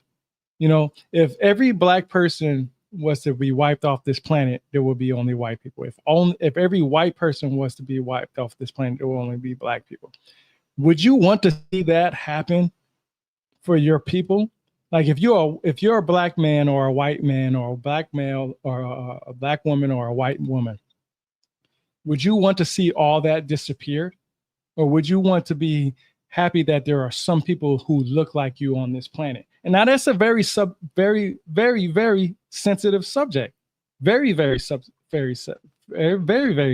sensitive subject. And what I mean by that is the extremists are the people who keeps the traditions alive. There's no denying about that. I don't care how people feel about that. If you really look at it, I hate to say this, I wouldn't want to see one disappear off this planet. I know a lot of people, a lot of extremists out there would say, oh, I can't wait till all the black people are gone or all the white people are gone. And that's the problem that we have. There shouldn't be that you want to see something like that happen. But would you really be hurt if you seen every white person be taken off this planet or every black person be taken off this planet? That's a very sensitive subject, right? Because then you're basically saying we're erasing the rest of your history, right? And it's sad. And I know that hits some people very hard. And that's why I'd say that genetically, we have to understand that we are a group of humans, period. And that doesn't indicate whether you hate Black people, white people, Hispanics, or whatever in between. You just want to make sure that your how can I say this without offending people? You want to make sure that your culture is still alive, because you don't want to separate your culture and what is truth out there. I don't know how to say that with the best intentions. I try to say that the best way I can, but basically what I'm saying is that you don't want to see your own people erased from this planet. Okay? You just don't want to see that. And then sometimes the extremists are the people that keep that shit alive. As sad and hard as that possibly is, that happens. That's why you have in the Bible, God has a chosen people. He literally had a chosen people. And it's sad that he had a chosen people, because his chosen people, we don't know what color they were, right? And migration is what I actually have a question for you about that. I don't know if you've ever looked into this theory, but my ex-husband and I would go back and forth because he was Black, and I would try to school him on conspiracy stuff, but he was too retarded to listen to me about certain things. But I used to tell him, like, I think the Black Hebrew theory has a lot of validity. I don't know if you've ever looked into that, but it's really interesting, like that the Hebrews were Black. And, you know, that would make sense for, Tim, go ahead. No, I'm with you. I was just gonna say there were 12 tribes, right? That would account for a lot of types of people. When I was in jail, the Jews in there were always arguing between each other. Between the Hasidic and the ones that just wear the thing on the fucking head, the small little cap. And like I had like one of them lived in my room, so I think he was arguing with another dude, and it's talking about something, and then like somebody brought up about like real Jews or whatever, and like they did bring up saying that if you want to see someone probably really practicing the religion the best way, you should go to Ethiopia. That's what I'm saying, Nick. They actually well, I'm so glad that they said there's probably more Jews, the more real practicing Jews over there than in Israel. That's both of them. Man, y'all just gave me some relief, because I'm glad that you guys aren't taking offense to what I'm saying, because I really honestly feel like the extremists there, even with religion, if religion wouldn't stay out there unless it was for the extremists, right? I've seen this in Iraq and Afghanistan. The extremists is what keeps this stuff alive. And it's the traditions that go on, because eventually if everything is wiped from this planet, you can take away from that history and culture forever. You can deny that culture, especially if we're trying to go to, places like Mars and Jupiter and all these other extraterrestrial planets, right? And that's why I say to myself that I don't have a dog in this fight. I just want to know what is the true understanding of where humans came from. They say humans came from somewhere else. They say we don't originate on this planet. Whether I believe that or not, I want to know what is the scientific evidence behind that. But see, the DNA, actually, the Francis Crick shit, he literally confirms with DNA we did not come from Earth. So it's not even like a spiritual, like, I believe my soul came from, literally DNA. Francis Crick discovered it. He said the shit does not come from here. I don't know where the fuck it comes from, but it's not fucking from here. So that's why I know. And if I were to say, I mean, Earth is like a Neapolitan ice cream sandwich. You got your black, white, we'll just say Asians, and everybody else is strawberry. But it literally takes everyone functioning as spiritual beings to make this work. Because unless you're a Satanist and you want to like stab preschoolers or something, fuck you. You can go to hell. You know what I mean? Pedos, stuff like that. I feel like we should have our own justice system where those people just die. It's like, bang, fuck you. You don't get to be a part of the world. But like regular, normal people have no problem coexisting. And we all have different belief systems from all over the world. It all works when you're just functioning as like spiritual human beings. But I don't know. I've never been caught up in the whole like race war thing, because I think, it's like so trivial at this point. I mean, I think in like 20 years, everybody's going to be yellow. We're all just going to be fucking mulatto. Everybody's just going to have some kind of a tan. and that's just the way life is going to be. I don't know. I'm kind of glad that we're getting to the point where we just look at each other and be like, we're both spiritual beings in physical bodies having a weird trip around the sun. Let's try to get along. But you put it in perfect words, and that's why I say that's why I want to keep reiterating, I don't have a dog in this fight. I just want to know the truth. If they say we didn't come from Earth, then where the hell we came from? And you guys heard me say it earlier. If where we came from is not that, if our sun is not giving us the melanin of what we have, then obviously we were something else. They literally call extraterrestrial gray aliens because they have gray skin. Right? This is not me saying it. This is what people say. And I believe in extraterrestrials because they say that this universe is what, 13.8 billion years, almost close to 14 billion years old. This universe is, and Earth is 4 billion. What about the other 10 billion before that? And what is out there other than us? And that's what makes me wants me to understand who these Anuna/Anunnaki, because when you look at history, something from outside of Earth helped us, but there are also individuals from different planets that they say that are, human-like figures. That's why I put it in my book, what makes us human? If we walk into somebody that has 2 arms, 2 legs, a torso on the head, 2 feet and 2 arms, 10 fingers and 10 toes, will they look like us? Probably not. Gravity is going to change a lot of shit, right? The sunlight would change a lot of shit. But the point is, you one of the people who believe, and maybe I'm just the weirdo in the group tonight, but like I think like some of the depictions of these beings from like bird-headed beings, dog-headed beings, I think the fuckers were real. I think there were mermaid-like beings. I think there were beings that were like huge giants and like stuff like shit like that. The Bible talks about it a little bit, but I think, some of these the old gods, if you will, I think they had animal and human characteristics. So I don't know. Like if you saw something like that tomorrow come into your house and it was like a human body with a dog head, you would think it was a god.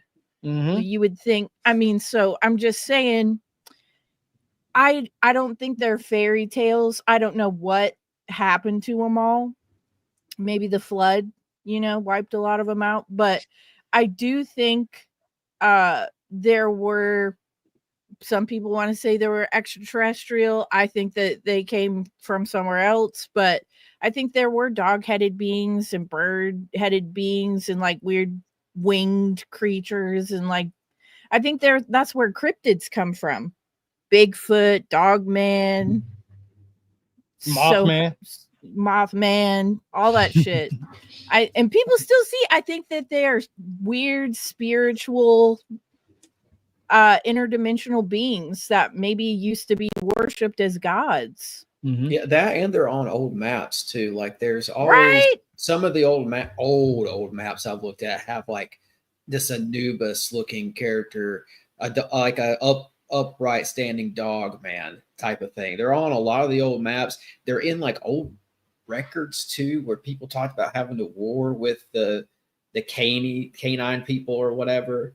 Like the further you go back, the weirder it gets. And mermaids too, Tim. Yeah. Oh yeah. Mermaids. Yeah, I was talking about them. That's why I said that everybody's always fighting about, that's what's on there too. Mermaids. There's like a whole thing in there about it's something to do with the Nephilim, and like maybe it was the mothers of the Nephilim were cursed to the sea. They became sirens because of the transaction between them and these Anunnaki, these watchers from the heavens, celestial things. And that's why I wanted to ask earlier about the egg too, because I wonder, you go back, the further back you go, you start seeing this egg thing too. Yeah. And like, because you brought that up early on, Tyrone, and it's like one of the old Syrian myths for Ishtar is that she fell to earth. She fell inside the river Euphrates in an egg, was like washed ashore. Dove. Yeah, there's a Japanese myth about that. Right. So there's all these myths like this, right? The animals sit on the egg, they break the egg. Ishtar comes out. She's Venus. Because she's also Venus, right? So she's Venus but she's worshipped as either Lucifer or Ishtar. Mhm. So Ishtar's Venus, Astarte, Aphrodite, Inanna. She's all these things depending on what region of the world you're in. But the Syrian myth is that she came out of an egg. I always thought that was interesting. It's like, then you go to certain other places, like you get into Spain and in the area of the Pyrenees Mountains, and they start talking about how Lucifer came to Earth inside of an asteroid. So there's always these myths about these that Native American call them star people, people who came from the heavens, somewhere celestial. Then you've got these entities who come about water. They seem to be across all the myths as well. Like you got Viracocha, Oannes, Dagon, and they seem to have showed up after some sort of a deluge where there was a big flood. And then you start to see these Viracocha come out of the waters to try to help humanity rebuild and restore some of the knowledge that was lost. So, and I guess my point was, like, I was going to ask you about that egg thing, though, because you brought it up early on. And I was like, well, what did you find concerning the egg? Like, was the chicken after the egg after all? Yeah. On chapter 9 of my book, I talk about extraordinary minds and altered states. You guys heard me talk about my son who has autism, right? He doesn't, he's nonverbal, but he can definitely pick up my book and he can read it perfectly, right? And I learned about Savant syndrome. So I'm going to read the first paragraph that I wrote in chapter 9. It says, the phrase, a mind is a terrible thing to waste carries much deeper significance for me now as an adult than it ever did during my elementary and middle school years. Back then I heard the words, but didn't fully grasp the importance or the weight they carried.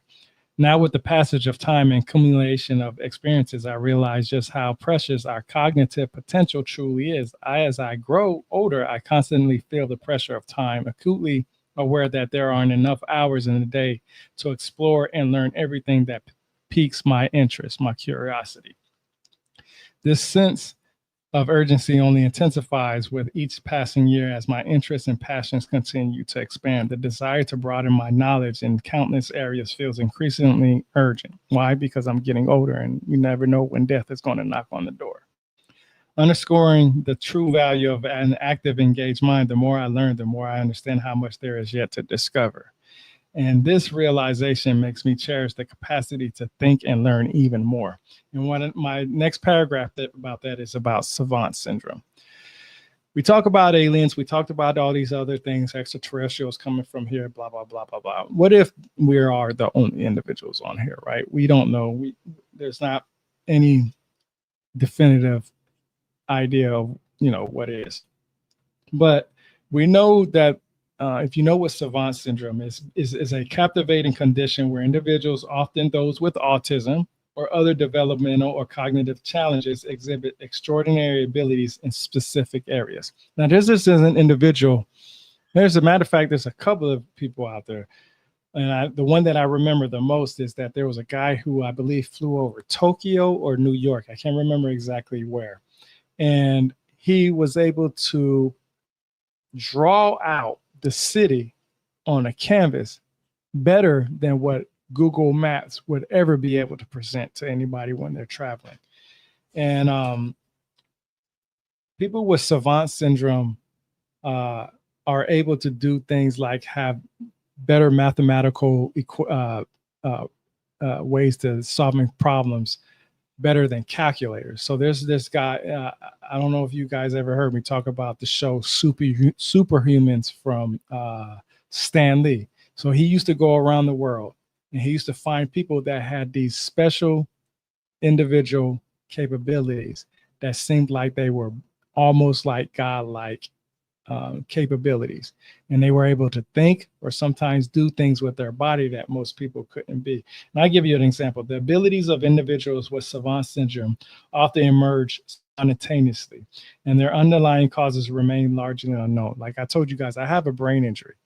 Now, I can remember things of what I've read and researched very easily, and I know exactly which book that I got. So every time I have a discussion, I can go to that book and I can pull it out and say, hey, this is where I learned it from. It's not me saying it. I always say it. It's not me saying it. It's people who are respected in the field and the ones that have the knowledge to share it to where people feel like they're better. I always say that I don't have a college degree. I don't have a college degree. I never graduated college. I tried to go to school. I hated school a lot. As soon as I graduated high school, I went straight to the military. I was like, fuck this. I'm not going to do no more schooling after this. And after my brain injury, something clicked in my head where I remember things very easily. Like if I know something about the Anunnaki, I know which books to pull about. If I know about something about psychedelics, I know which books to pull out. And I keep these tabs on these books so that way I can talk about it. The term Savant syndrome has been replaced by the outdated and offensive label as idiot savant. So before they called them savant syndrome, it used to be called idiot savant. So basically these individuals were Stephen Hawkins, that guy. You remember him in the wheelchair? He was so fucking smart, but he couldn't even do anything for himself. Everything that his brain power could do was in his brain, literally. Like he couldn't do anything. He couldn't pick up a pencil and write. He couldn't pick up a cigar and smoke it. He couldn't roll him a joint or drink him no liquor. He had to depend on somebody to do something for him. And he was considered a savant. And, you know, a lot of people talk about IQs and so on and so forth, and how, you know, they can base somebody's intelligence off of an IQ. But nobody really can determine somebody's IQ, because basically that's what my son said the other day that made me want to test his IQ. He said it was all about, dang, what's the word? It's missing me. Oh man, my wife was asking him a mathematical equation, and he said, wow, man. It's almost like, dang, I can't even think of it right now. I'm lost for words. But it's basically patterns. That's what I was looking at. It's a pattern. IQ is like patterns. You can see things in certain patterns. And like I said, my son's 6 years old with autism. And my wife was asking him a mathematical equation. And he said, she asked him, and he got the answer right. And he looked at us and he said, it's because of patterns. And I was like, what the fuck? And I was like, wow, that's crazy. So when we look at savant syndrome, you got to remember, back in the ancient days, they only kept people alive that were easily, how can I say it, that were needed for their community. Basically, they were needed, that they had a certain skill. So if you had autism or some kind of disability, remember the movie 300 when they threw the deformed babies over the cliff and they got rid of them, and you know they panned down to the cliff and you've seen all these skulls down there. You remember the guy that was so bad, he was so deformed that his family kicked him out, and he wanted to fight with the Trojans not Trojans. That hunchback fucker. Yeah, that guy. You remember he wanted to? Yeah, exactly. They wanted him. His father didn't want to kill him, so he had to be dismissed away from the family and from the people, because everybody that was in that group were supposed to be strong and trained to fight. And you remember there was a time in ancient times where they wouldn't keep these individuals in their society. They would basically die off over time because they weren't contributing to the community, basically to the tribe or whatever you would like to call them. And it wasn't until a certain time when we started, you know, saying, okay, these individuals, we needed to find a way to take care of them. And these people are people who were able to contribute to our society. You know, some people couldn't talk, but they could write down really good, or they could invent something really good. And I wrote in my book about savant syndrome because the abilities of individuals with savant syndrome often emerge spontaneously. These individuals weren't something that they knew that was going to happen. When you have a baby, a newborn, you wouldn't notice their defaults or their ailments until they got to a certain age, right? Like my son is 6 years old, so he can't talk, right? So it wasn't until maybe when our babies are supposed to talk, like, I don't know what the time frame is because it's different for each child, but if they didn't meet that milestone, they weren't being able to contribute to the family. And that's why I wrote in my book, Dr. Temple Grandin is a well-known author and speaker on autism and animal behavior. She is also a professor at Colorado State and University and a consultant for livestock handling and animal welfare. Dr. Grandin is a true pioneer in understanding the minds of both humans and animals. Her work was profoundly impacted by the livestock industry, as her insights and innovations have revolutionized how animals are handled and cared for in agricultural settings. Well, why were we created? To toil the earth. God created man and woman to toil the Garden of Eden. So I put that in my book because and her contributions to animal behavior and welfare have earned her numerous accolades and awards, and she continues to be a leading cause and voice in promoting compassion and understanding both humans and animals within autism. Now, we have to understand that autism is not something that should be looked down on. It's actually something that should be praised about. These individuals have a sense of loving and caring and understanding that we don't. Why? Because have you watched Love on the Spectrum? I have. That was a while ago. It's a great fucking show. Yeah. And a lot of those motherfuckers are way smarter than I am. And the telepathy tapes too, right? The telepathy tapes are great. Oh yeah, Ethan. Yeah, that's a good point. I've been wanting to ask you for a minute, Tyrone. You know how I would say like maybe more like petroglyphs and stuff. I'm assuming you'll understand what I'm getting at when I start describing it. You are nowadays like maybe seeing like in cave systems or certain places where people will think that they're seeing petroglyphs and not really sure what they're seeing, and now it's finding out that like maybe the spiral is trying to tell you a frequency, or like they're starting to find out that some of these drawings might actually been kind of like symbolism, or I would say maybe almost occult science. And the reason I'm saying occult is because we don't understand how to read it. They understood what they were saying. I don't think they were trying to hide anything.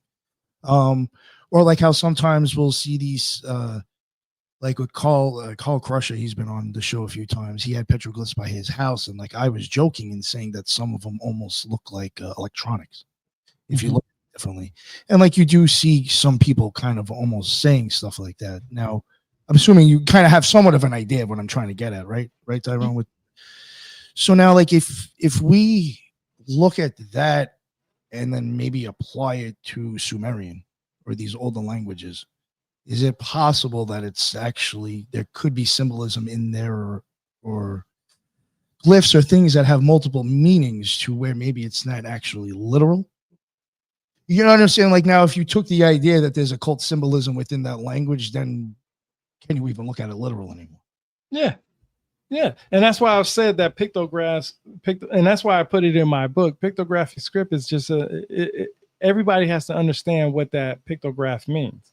Yeah. And I mean, these even like certain languages where like even the letter is probably like, again, we'll go back to Hebrew. Even the letter is actually equaling something itself. Mm-hmm. You know what I'm saying? So like even putting it that way could a symbol mean multiple things. Yeah, yeah, and yeah, that's why I said that. For me personally, to understand language, I have to see what the pictographic script starts, because every language started off with pictures, right? If you look at the ancient Hebrew text, the bull is actually known as what? A strong individual, which is also an indication of a god. But what does the bull also do? It also provides agricultural needs for people, right? It toils the earth for individuals. So there's different, using it in its way, it's really hard. And that's why I have a lot of problems with people when they say, I know how to translate the text. No, you don't. You just know what the text means for the basic level. And that's why in my book, everything is basic. What I should have did is I should have started off with the table of contents. So chapter 1 was basically the beginning of time. I just wanted to know about everything about the beginning of time. Aristotle, Ptolemy, the Hubble's discovery, Fred Hoyle and George today about their debates of the Big Bang Theory. And I explained exactly what the Big Bang Theory was. If Fred Hoyle tried to use it as a way to dismiss, Georgia Lamatre's idea. Then the creation of time from its creator, which is an article on my website, and back to the beginning is the last part. We have to go back to the beginning of how we think the universe started, and we have to use everybody's idea of that. Chapter 2 was humans. What makes us human? Well, there's a breakdown of that. The pioneers of bipedalism, walking on two legs. Well, when you see a human, when somebody writes about a human, they're going to write them or depict them as walking upright, right? That's what bipedalism is, walking upright. Then you got, the oldest Homo sapiens, the fossils, the creation of man, which is an article, and then religious views. What is a religious view? Well, religious views is something that you have faith in. It doesn't matter. You don't have to be a Christian to have a religious view. That's why you have all these different religions: Mormonism, Pentecostal, Catholicism. Hell, you even got what I was telling you about before we even started. Scientology is a religion, which is literally about UFOs, right? You know what I'm saying? So religious is a different thing. And then you got understanding the difference between Homo sapiens and Homo sapiens sapiens. I already said that. Sapien, the extra sapiens part, is the advanced part of us, right? Then the Garden of Eden. Well, there's many of Garden of Edens. Okay, you got gardens in Eden in Turkey. You got gardens in Eden in Africa. You got gardens of Eden in Mesoamerica. You got gardens in Florida. Exactly. I was just about to say that. Florida. Exactly. Then you gotta do the parallels you got to do the parallels and enigmas with Anuna, Elohim, and the ancient beliefs. Then you got to define what a civilization is. A civilization, okay, do you go off the pictographic script because it's the first writing system, or do you go off of when a group of people work with each other? Dr. I can't remember her name. I know I wrote it in my book. I have to go to the chapter, but her last name is Dr. Mead. I believe that's her name. She says that civilization started because she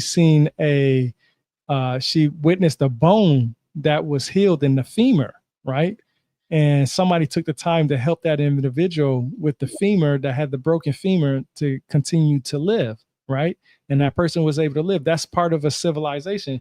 I talked about the out-of-body experiences. How do you describe an out-of-body experience in the pictographic script? Where you draw somebody with their body laying down, and then you draw something on top of them, which looks like their bodies, their soul or whatever is leaving them. The Ba and the Ka from the ancient Egyptians. I talk about that in my book. We talked about the Epic of Gilgamesh earlier.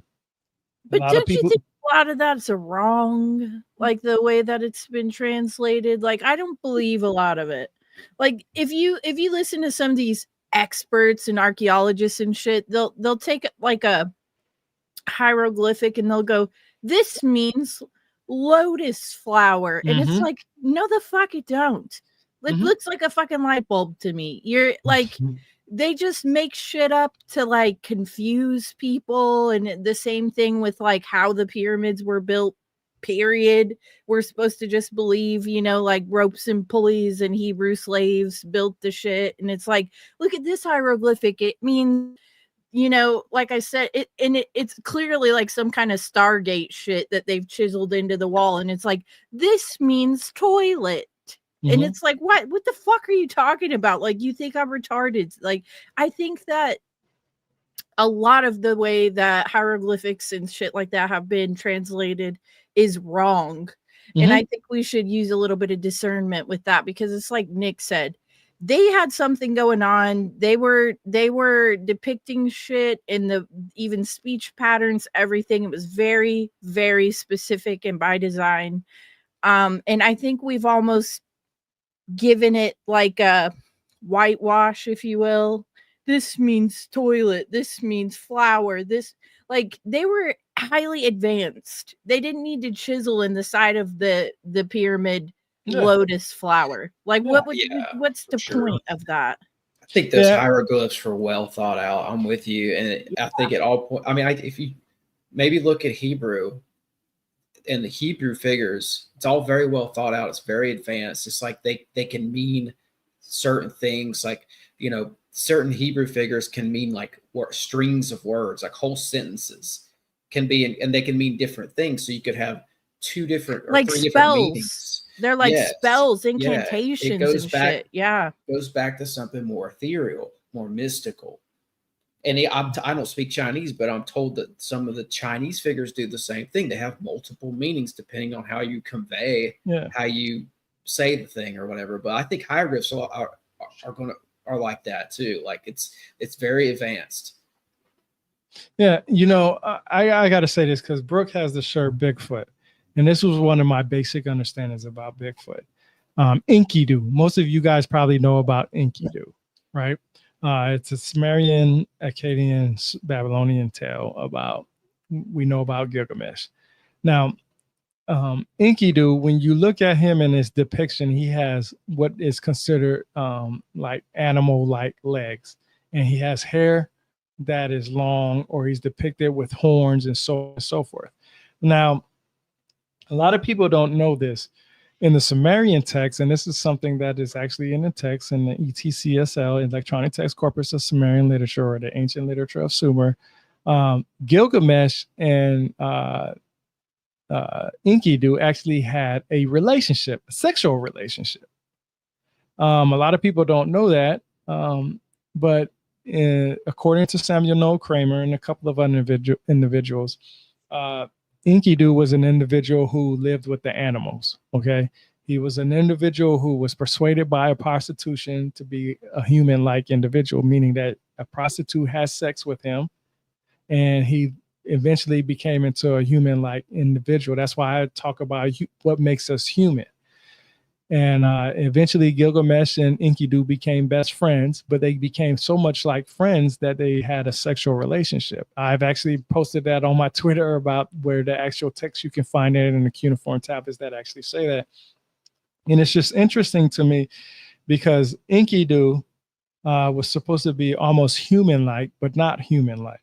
And that's why in my book, I make it a point to what do we consider human?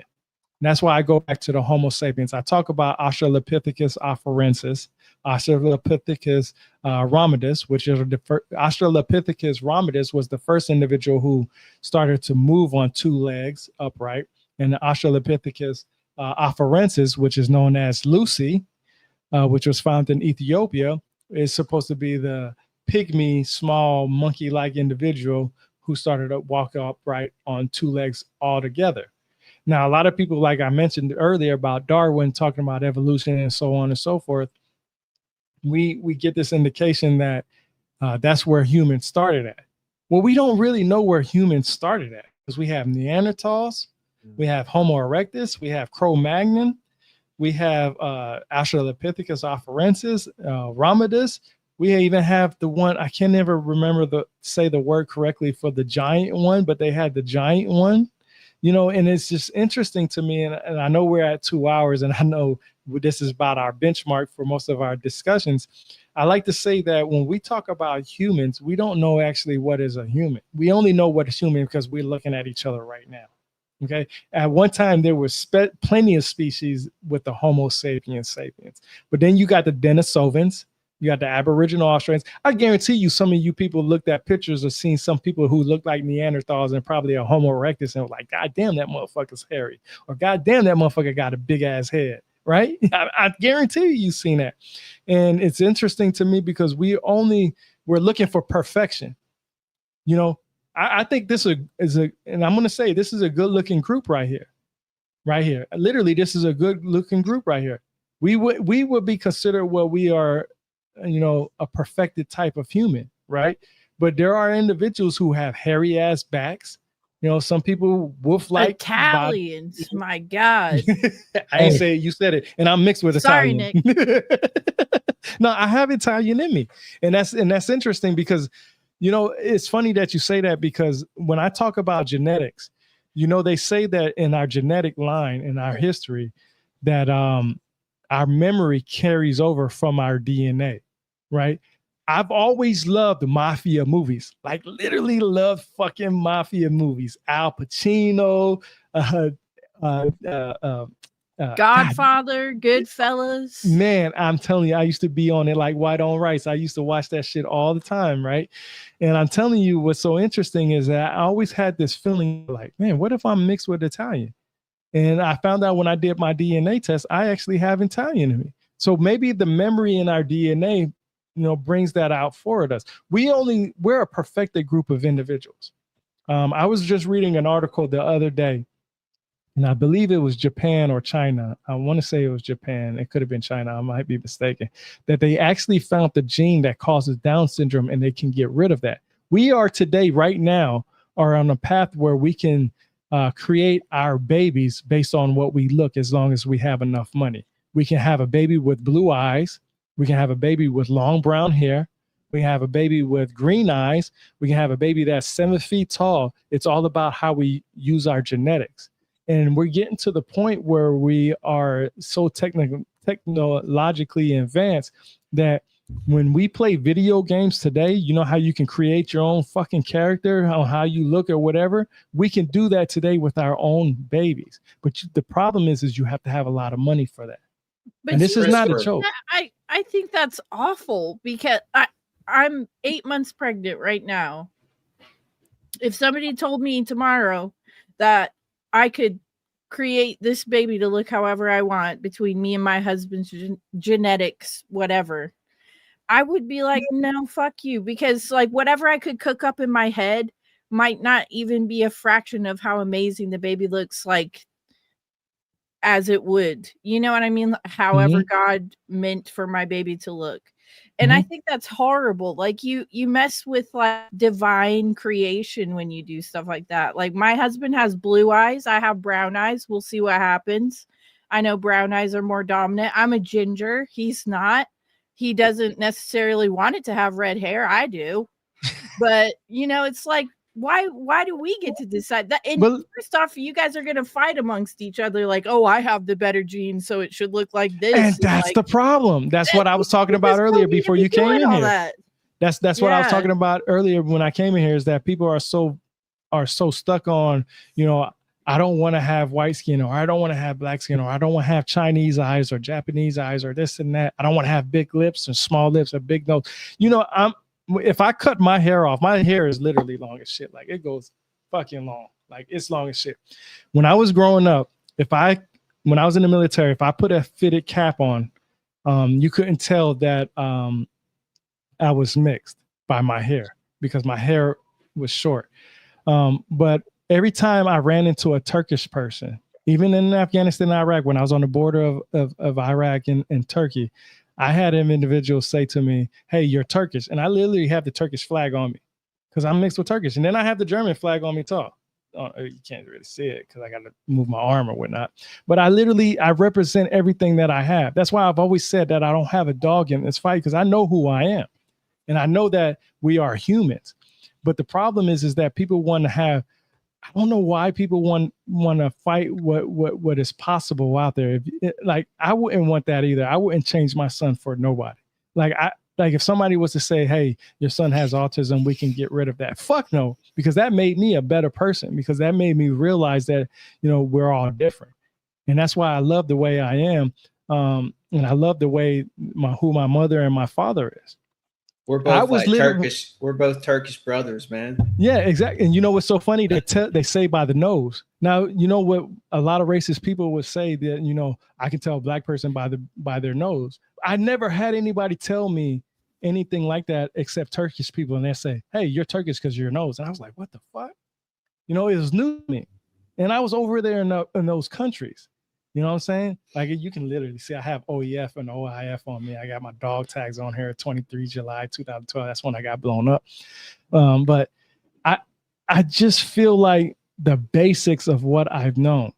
You know what I'm saying? I wanted to know the basics of everything. And that's why my book is all about. Like anybody that wants to buy my book, you can go to Amazon and you can get a quick snippet and read it exactly what the chapters of my book are. And I feel like a lot of people are so ignorant to the point that they don't want to learn something. They just want other people to repeat what they think they know. You know what I'm saying? Like you talked about how you know, you wouldn't if you was able to, you know, somebody said in the comments, actually a designer baby. That's where we're getting to. You know, what if somebody turns around and say, yo, I don't want no black or white skin. I actually want purple. My favorite color is fucking purple. I have a purple heart. So I love purple. I know a lot of people don't,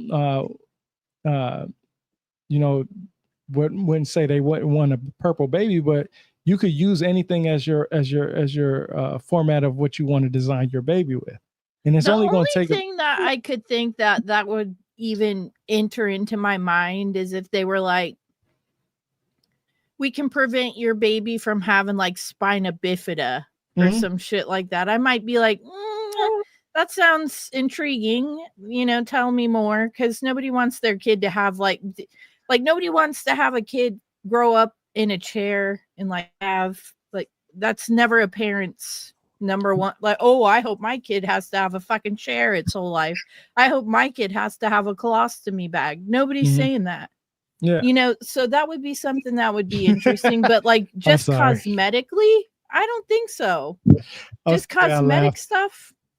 The dude said, what did he say? Bring that shit back up, Nick. What did that dude say? I don't see colors. I just see thick Latina booty. Can't blame him.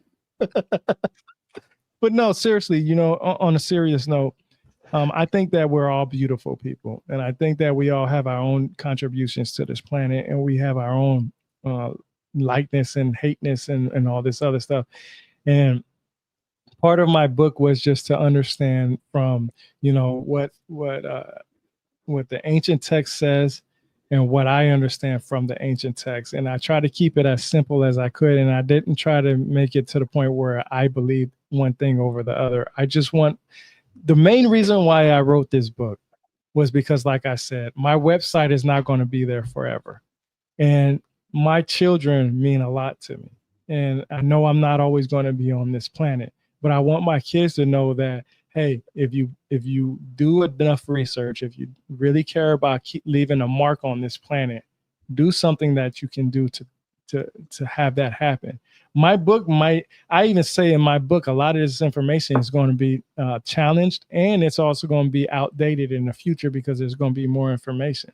I don't know if any of this stuff is going to be prevalent 3,000 years from now. But I hope 3,000 years from now, when we go traveling from interstellar planets and stuff like that, somebody will say, hey, this is a really interesting book. This dude actually took a time. And if you actually look at my book, all these books that's on here on this cover is literally a picture of me with my favorite books.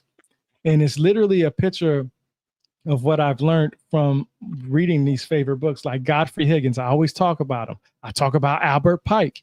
I talked about Albert Pike before, and I said, and you know what's so funny? We had a discussion, and I was mentioning Albert Pike, and someone was like, you reading a book from a racist KKK? What the fuck does that matter to me? I don't care. I would sit with Hitler today if he was alive and gain the knowledge with him, even though he's an asshole, and I would call him an asshole, but I would sit there and learn what he learned, because what he has, what he understands is something that I can gain from him. He's still an asshole, right, but I can still gain his image. I can still learn from him. You can learn from anybody. You don't have to like them. You don't have to agree with them. But if you don't agree with them, at least understand why you don't agree with them. Don't dismiss what they say because you dislike the information. Dislike the incorrect information. Because everybody, there's always truth to it.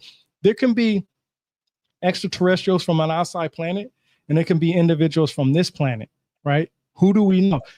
I don't know. Shit, I'm still on the journey. That's why it's called Journey Through the Origins of History, because this is what history has taught me through my lifetime. And it's not saying that it's accurate or it's 100% or it's facts over fiction. Just like Ethan, when he talked about in his book, How to Meditate, he'll tell you that everybody has a different way to meditate. You don't have to go sit in a lotus seat or sit on your ass and have your back straight up. You can literally meditate on your back going to sleep. You can meditate driving. Correct me if I'm wrong, Ethan, right? You can meditate while you're driving. You can meditate walking around your damn neighborhood. You can meditate while you're cooking.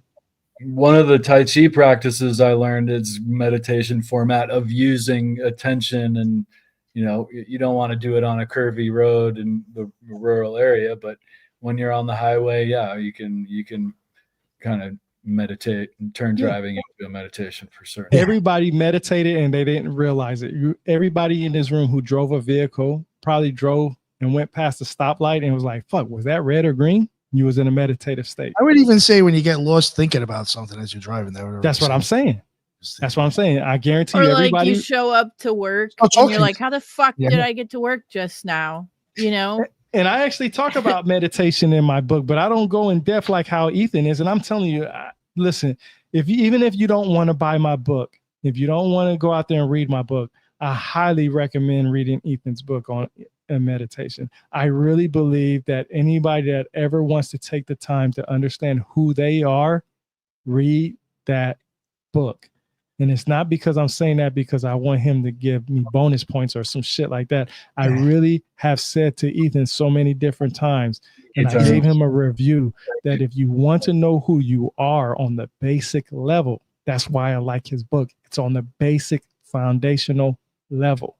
My stuff is based off of my book is mostly about trying to understand who the Anuna / the Anunnaki was.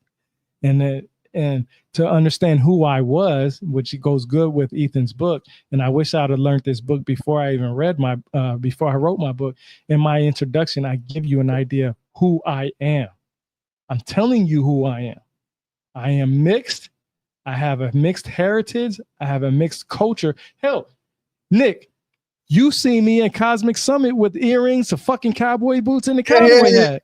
Yeah, I did. With fucking a big ass black truck blasting music like a motherfucker. Rap music at that. With country rap, matter of fact. You know what I'm saying? So you're a Post Malone fan. I knew it. No, I ain't no Post Malone fan, but I did. But no, I seriously have a cowboy hat ever since I was a little kid. And I tell you this is another story. And Nick, you can cut me off whenever you want to end this. And y'all guys, I can keep going on for like this 4, 5, 6, 7, 8 hours. Easy. When I was a little kid, I grew up. My father was African-American. Like I said, mom is German. I asked my father for some cowboy boots. My father didn't want to give that to me because he was stuck in his ways in the old Southern ideas, right? He black men should be presented a certain way. Right? They didn't wear cowboy hats and cowboy boots. So what did he do? He bought me some Timberlands and some fucking high-tech boots. I didn't like that shit. I wanted cowboy boots and cowboy hat. Matter of fact, the first time I ever wore cowboy boots in front of my family, I got made fun of. Okay? But I know who I am. I love who my culture is. I grew up in the South. I wasn't born in Georgia, but I grew up in the South. I love everything about every culture. That's why I made it a point to put it in my book, because I wanted people to understand that I don't have a dog in this fight, and everything that I wanted to tell people was understanding from every culture around the world. My father told me I was Native American. I don't have no lick of fucking Native American in me. None. Zero zilch. Isn't that what everybody says though? Yeah, I feel like Every black person kid, in the fucking South says that shit. Well, not even black people. Yeah, Like when I was a kid, my mom used to. Yeah, like my mom would be like, "Oh, we have like some kind of Cherokee or something." I was like, "Mom, I literally have red hair and fucking freckles. I don't like. Where are we getting? I got a 23andMe for Christmas." And I did it or whatever. And it was like Scotland, Isle of Man, all the Scottish red-haired places. And then like my dad's side, it said 20% North African, which I knew that because he's brown. So he was but everybody said, oh, you have a great grandma who was a Cherokee priestess. No, I didn't. I have red hair and freckles, and I do not have a Cherokee grandma who was a fucking priestess. I do not. I came from Ireland. Sarah Smith said it the best way. It be your own people sometimes. And that's a true statement. Your own people will put you down for what you like. And it took me almost 40 years of my life to become in my own shadow and stop being what other people expected me to be. I love everything about myself, whether it's, the Irish side of me, because I do have Irish side of me, or whether it's the Italian side of me, whether it's the Black side of me, which I don't usually use that word anymore. I like to say, if somebody says, hey, what you're mixed with, I say Nigerian, Italian, German, Turkish. I even have Japanese in me. I literally have Japanese in me. I'm like, where the fuck does that come from? You know what I mean? Like, come on, who in my family has Japanese? And because both my parents don't want to take the DNA test, I won't know which side of that came from. But I literally have Japanese in me. I love everything about everything because we are humans on this goddamn planet. If somebody invaded us today, I will go all out just like I went when I was in Iraq and Afghanistan.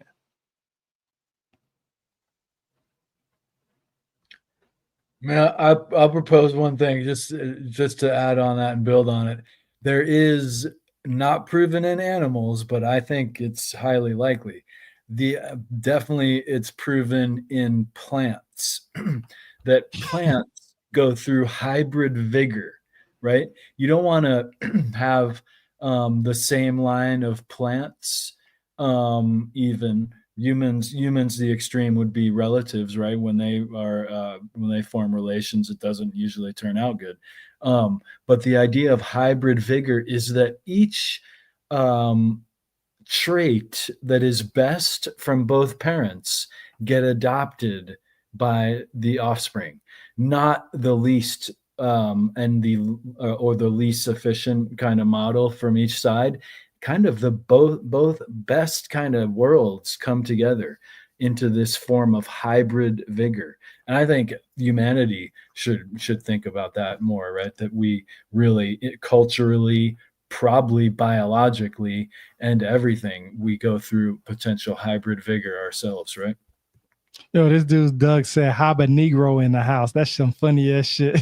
Japan Negro. Look, go back up. He said this. Oh, Japan Negro in the house. Yeah, Japan Negro. Wait, where? What did it say? Japan Bring Negro. it up. Yeah, there we go. Negro. But see, that's why I said everybody's going to be tan in the future. We're all just going to be some kind of yellow. My ex-husband and I, because I'm a ginger, I said if we ever had kids, they'd be black and ginger. And he was like, yeah, ninjas. And I was like, no. But at the same time, I agree. I think that in the future, everybody's just going to be nobody will really know where they came from. We're all just going to be some type of, yeah. That's just my opinion. But it's like, I feel like we're already there. Because it's like I said before, everybody's grandma tells them they had some kind of Native American princess in their background and they take the DNA test and it's like, no, not at all. Not even close. Like, yeah. I was told that a lot. And that's one of the reasons why it took me, I had to get a DNA test before I wrote this book, because I wanted to make it a point, like I said, that I wanted to know everything. And I talk about every one of my cultures in there. Like I talk about it to the point where it's the foundation. And it's just an idea of what I've learned. Like one of my best discussions was with Dr. Keith Chang, because he gave me an insight of what is the earliest information that we know as right now. And that I was able to talk to someone, because he's actually Chinese. And like I said, he was looking for this because he wanted to know, he was trying to cure skin cancer. And I always give him a shout out because he's trying to cure skin cancer. This is to keep people alive. And if he can cure skin cancer from this, there's no telling what we can do. And I appreciate that from a lot of aspects of what he does, because he takes his own money and his funds to do this himself. So, like I said, I just feel like with my book, Journey Through the Origins of History, you'll get a basic understanding of what I understand as far as the historical side of, the creation stories, going back to the Enuma Elish and the Sumerians and Babylonians. You go to the idea of who Samuel Noah Kramer is. You understand how Zachariah Sitchin may have exaggerated some of his information. You get an idea of what a pictographic script is, right? What is the writing system? That's what most people talk about. You get I even talk about fasting in here, and how fasting helps you with your own individual visions and meditative states. Every time somebody fasted, what did they do, Ethan? They fasted and they meditated. That was their way to connect to the outside world better, or something outside the world better. to that point, I like to think about how the original use for coffee by the Sufis, and coffee, I think, more or less originated in Ethiopia, as we spoke of earlier. This was used as a way to stay up late and meditate, as opposed to society now, get up early and work. Mm-hmm. On page 139, and I know we're going a little bit past 2 hours. On page 139, I actually said that I talked about meditation, and I'll read exactly what it says. It's not that long. It says, meditation is a deep mental and spiritual practice that focuses on helping the mind attain calm, clarity, and inner peace. The techniques used to achieve this state of mind include rhythmic breathing, mindfulness, and the repetition of mantras. These techniques aim to quiet the mind and clear any distractions that arise, ensuring a posture that facilitates a relaxation and mental alertness while prioritizing comfort is pivotal in meditation. The most common position is the seated posture, which involves sitting cross-legged on a cushion or mat on the floor, adopting the simple cross-legged position, the half lotus or the full lotus pose. Maintaining a straight yet relaxed spine and shoulders down and hand resting either on the knees or in the lap is imperative. For individuals experiencing discomfort with floor sitting, an alternative is to utilize a chair, ensuring that the feet are flat on the ground, the back is straight, and the hands are positioned on the thighs while abstaining from leaning against the chair. Another viable option is the kneeling position known as Seiza. I can never say that word correctly, but it's Seiza, where one kneels on the floor with the buttocks resting on the heels, or a meditation bench facilitating the spine's alignment. Lying down is also a feasible option, particularly for guided meditation or relaxation exercises, with the individual lying on their back, arms by their sides and palms facing upward. Nonetheless, this position may lead to unintended bouts of drowsiness. Standing meditation involves assuming a posture with the feet shoulder width apart, knees slightly bent, and arms either relaxed or positioned in front, enabling the integration of mindfulness into movement. Walking meditation, a practice utilized in disciples such as, and I can never say this, Qigong, entails, and it's spelled Qigong, entails moving slowly and mindfully while being mindful of each step and bodily sensation. Whichever position is chosen, the paramount objective is to find one that ensures physical comfort and mental alertness with a stable base and an upright spine that supports both physical and mental stillness. Matthew 6:6. But when you pray, go to your private room, shut yourself in, and so pray to your Father who is in the secret place. And your Father who sees all that is done in secret will reward you. Meditation is a deeply personal journey with effects that vary widely among individuals. These effects are shaped by personal goals, the type of meditation practice, individual background, and the consistency of practice. Meditation can be transformative. For some, it significantly reduces stress and fosters emotional well-being by promoting inner peace and calm through controlled breathing. Others may find it enhances self-awareness, providing valuable insights into their thoughts and behaviors. Meditation often improves focus and concentration, and some use it to connect with a higher state of consciousness. The benefits of meditation typically unfold over time. Beginners may face challenges such as restlessness or difficulty concentrating, but with persistent practice, they usually experience increased tranquility and mental clarity. The last sentence says, meditation's impact is highly personal and involves based on individual experiences and intentions. That was from Ethan's book? No, that's from mine. But I wish I would have read. No, you nailed. You got all the 4 forms of meditation that you opened up to people right there with walking, standing, sitting, and lying. That's dope. That you gave people all kinds of places to go. And that was really dope.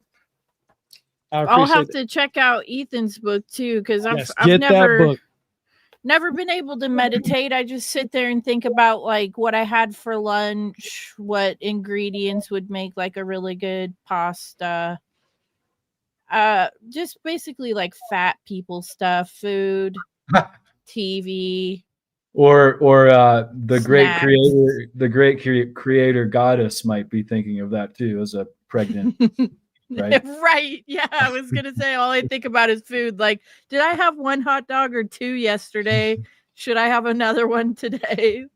Those are the thoughts that go through my mind as I'm trying to meditate. But no, Well, all seriousness, I do want to check out your book, though. Check it out. I'm telling you. In one respect, what you're doing is meditating.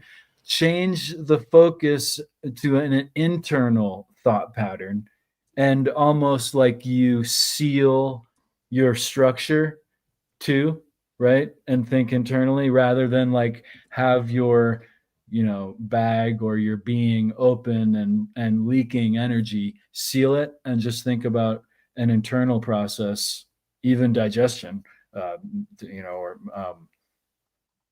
not necessarily external, but that is, you are meditating in a sense.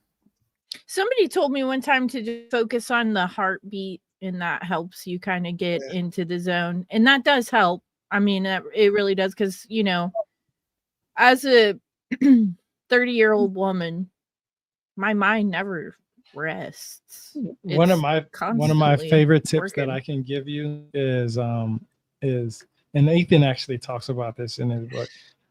Breathe in for a certain amount of time. I usually go for 10 seconds, breathe in for 10 seconds, hold it for 10 seconds, and then exhale for 10 seconds.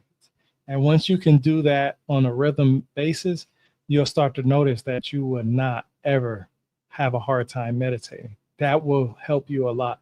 I think he talked about that, in chapter 3 or 4, if I'm not mistaken. It could have been something like that. I don't remember exactly. Yeah, but counting the breath or seconds in the 4 parts of the breath is actually, there's been studies too on it, that it's a really effective way to control one's temperament and temper, if you will. And yes, MK Ultra, you can definitely smoke while you meditate. You can definitely smoke while you meditate. The only problem is that you're going to be thinking about when you're going to take your next puff, and that takes you away from meditation. So you might or what you're going to eat afterwards. Oh shit, we lost Tim. Yeah, you have to go, unfortunately. Oh, that's good. Yeah, but yeah, that's really about it. Just my book is just mainly about the origins of the beginning of time, genetics, Savant syndrome, meditation, fasting, who the Anuna / the Anunnaki is, just so many different things that you can possibly think of. Astronomy. I actually made bestseller in the many categories. Astronomy, Assyria, Babylonian, Sumerian history, African history, prehistory. What really struck me was astronomy. I was surprised to get number 1 in astronomy when it came out. So that was pretty interesting. And that was basically chapter 1. Chapter 1 is basically is really all about it. All right. Well, I think we'll wrap it up here now. We'll have everybody else plug their shows, and then we'll have you repeat your stuff again, Tyrone. Brooke, real quick, you want to let everybody know where they can find your amazing work? Sure. Oh, no, thank you for having me. This was a great conversation. I was taking a lot of notes. I'm going to have to get both of your books because I started meditating recently. I'm similar to you, Julia. I had to turn on a guided meditation, but when I really focused and I did this cord cutting ritual, I mean, it was incredible. So you can find me on Instagram at darkflorida.podcast. Awesome. Thank you very much for joining us. I appreciate it. And we got Julia. What is up? Sorry I was late to the party today, but definitely a really cool episode. I want to check out both of those books. Cosmic Peach Podcast, wherever you listen to podcasts. I love when Ethan joins us because I learned something new about him every time. Last time I learned about the 4 book. This time I'm learning about the meditation book, and that he lived in a van down by the river and traveled the world and all kinds of stuff. But anyways, yeah, I love hanging out with you guys. Thanks for having me. No, thank you for Well, coming on. I've lived a less exceptional life, I think, than Tyrone going to around the world that he's gone. So I appreciate that so much, Julia. And Einstein said something effectively, I'm not smarter than anyone else. I just obsess harder than some people. Right. And so that's why I've written as many books as I have. I just obsess and contemplate. So I appreciate that. Tyrone, this is awesome. Really appreciate your discussion and all the great ideas you bring. So, and easy to find on all the social media, and always enjoy being here with you guys. Appreciate you. Hell yeah. No, thank you, Ethan. Of course. Glad you made it. And Tyrone, please. I appreciate all you guys give me this opportunity to promote my book. I do more promoting of other people's work more than I do my own. It's only because I really love enjoying learning from others. And I appreciate you, Nick, for letting me come in here on your show and sharing what I've learned. It really, really hits me hard to know that people are interested in some of the things I say. And I can't thank you enough for this. I really do appreciate this, all you guys, because I only care about sharing what I've learned. I don't care about the theories or opinions and stuff like that of sharing it to you guys. And even though I gave you some of the stuff that I never shared before, this is the first time when I actually got personal with some of the stuff that I shared. So I really appreciate that. Everything that you want to find about me is on rebirthoftheword.com. Like I said, if you don't want to buy my book, that's fine. I absolutely am okay with that, but I highly do recommend buying Ethan's book. His book has actually encouraged me to go outside in my backyard or in my front yard and start meditating a lot more. So Ethan, I really appreciate what you did, brother. I bow to you. Thank you for what you did with your book too. Saying that. Very nice. All right. Well, thank you, Tyrone. I appreciate you coming on. That was 2.5 hours. That's what's up. I appreciate everybody hanging out. Everybody's links, I'm pretty sure, are in the bottom. Definitely go check out all their work and all their stuff. Thanks to the chat. There was a lot of people in there again from the beginning to the end. That's what's up. I appreciate that. That's why I go live. And thank you for all the comments and everything in there as well. And until the next one, everybody be well. Later.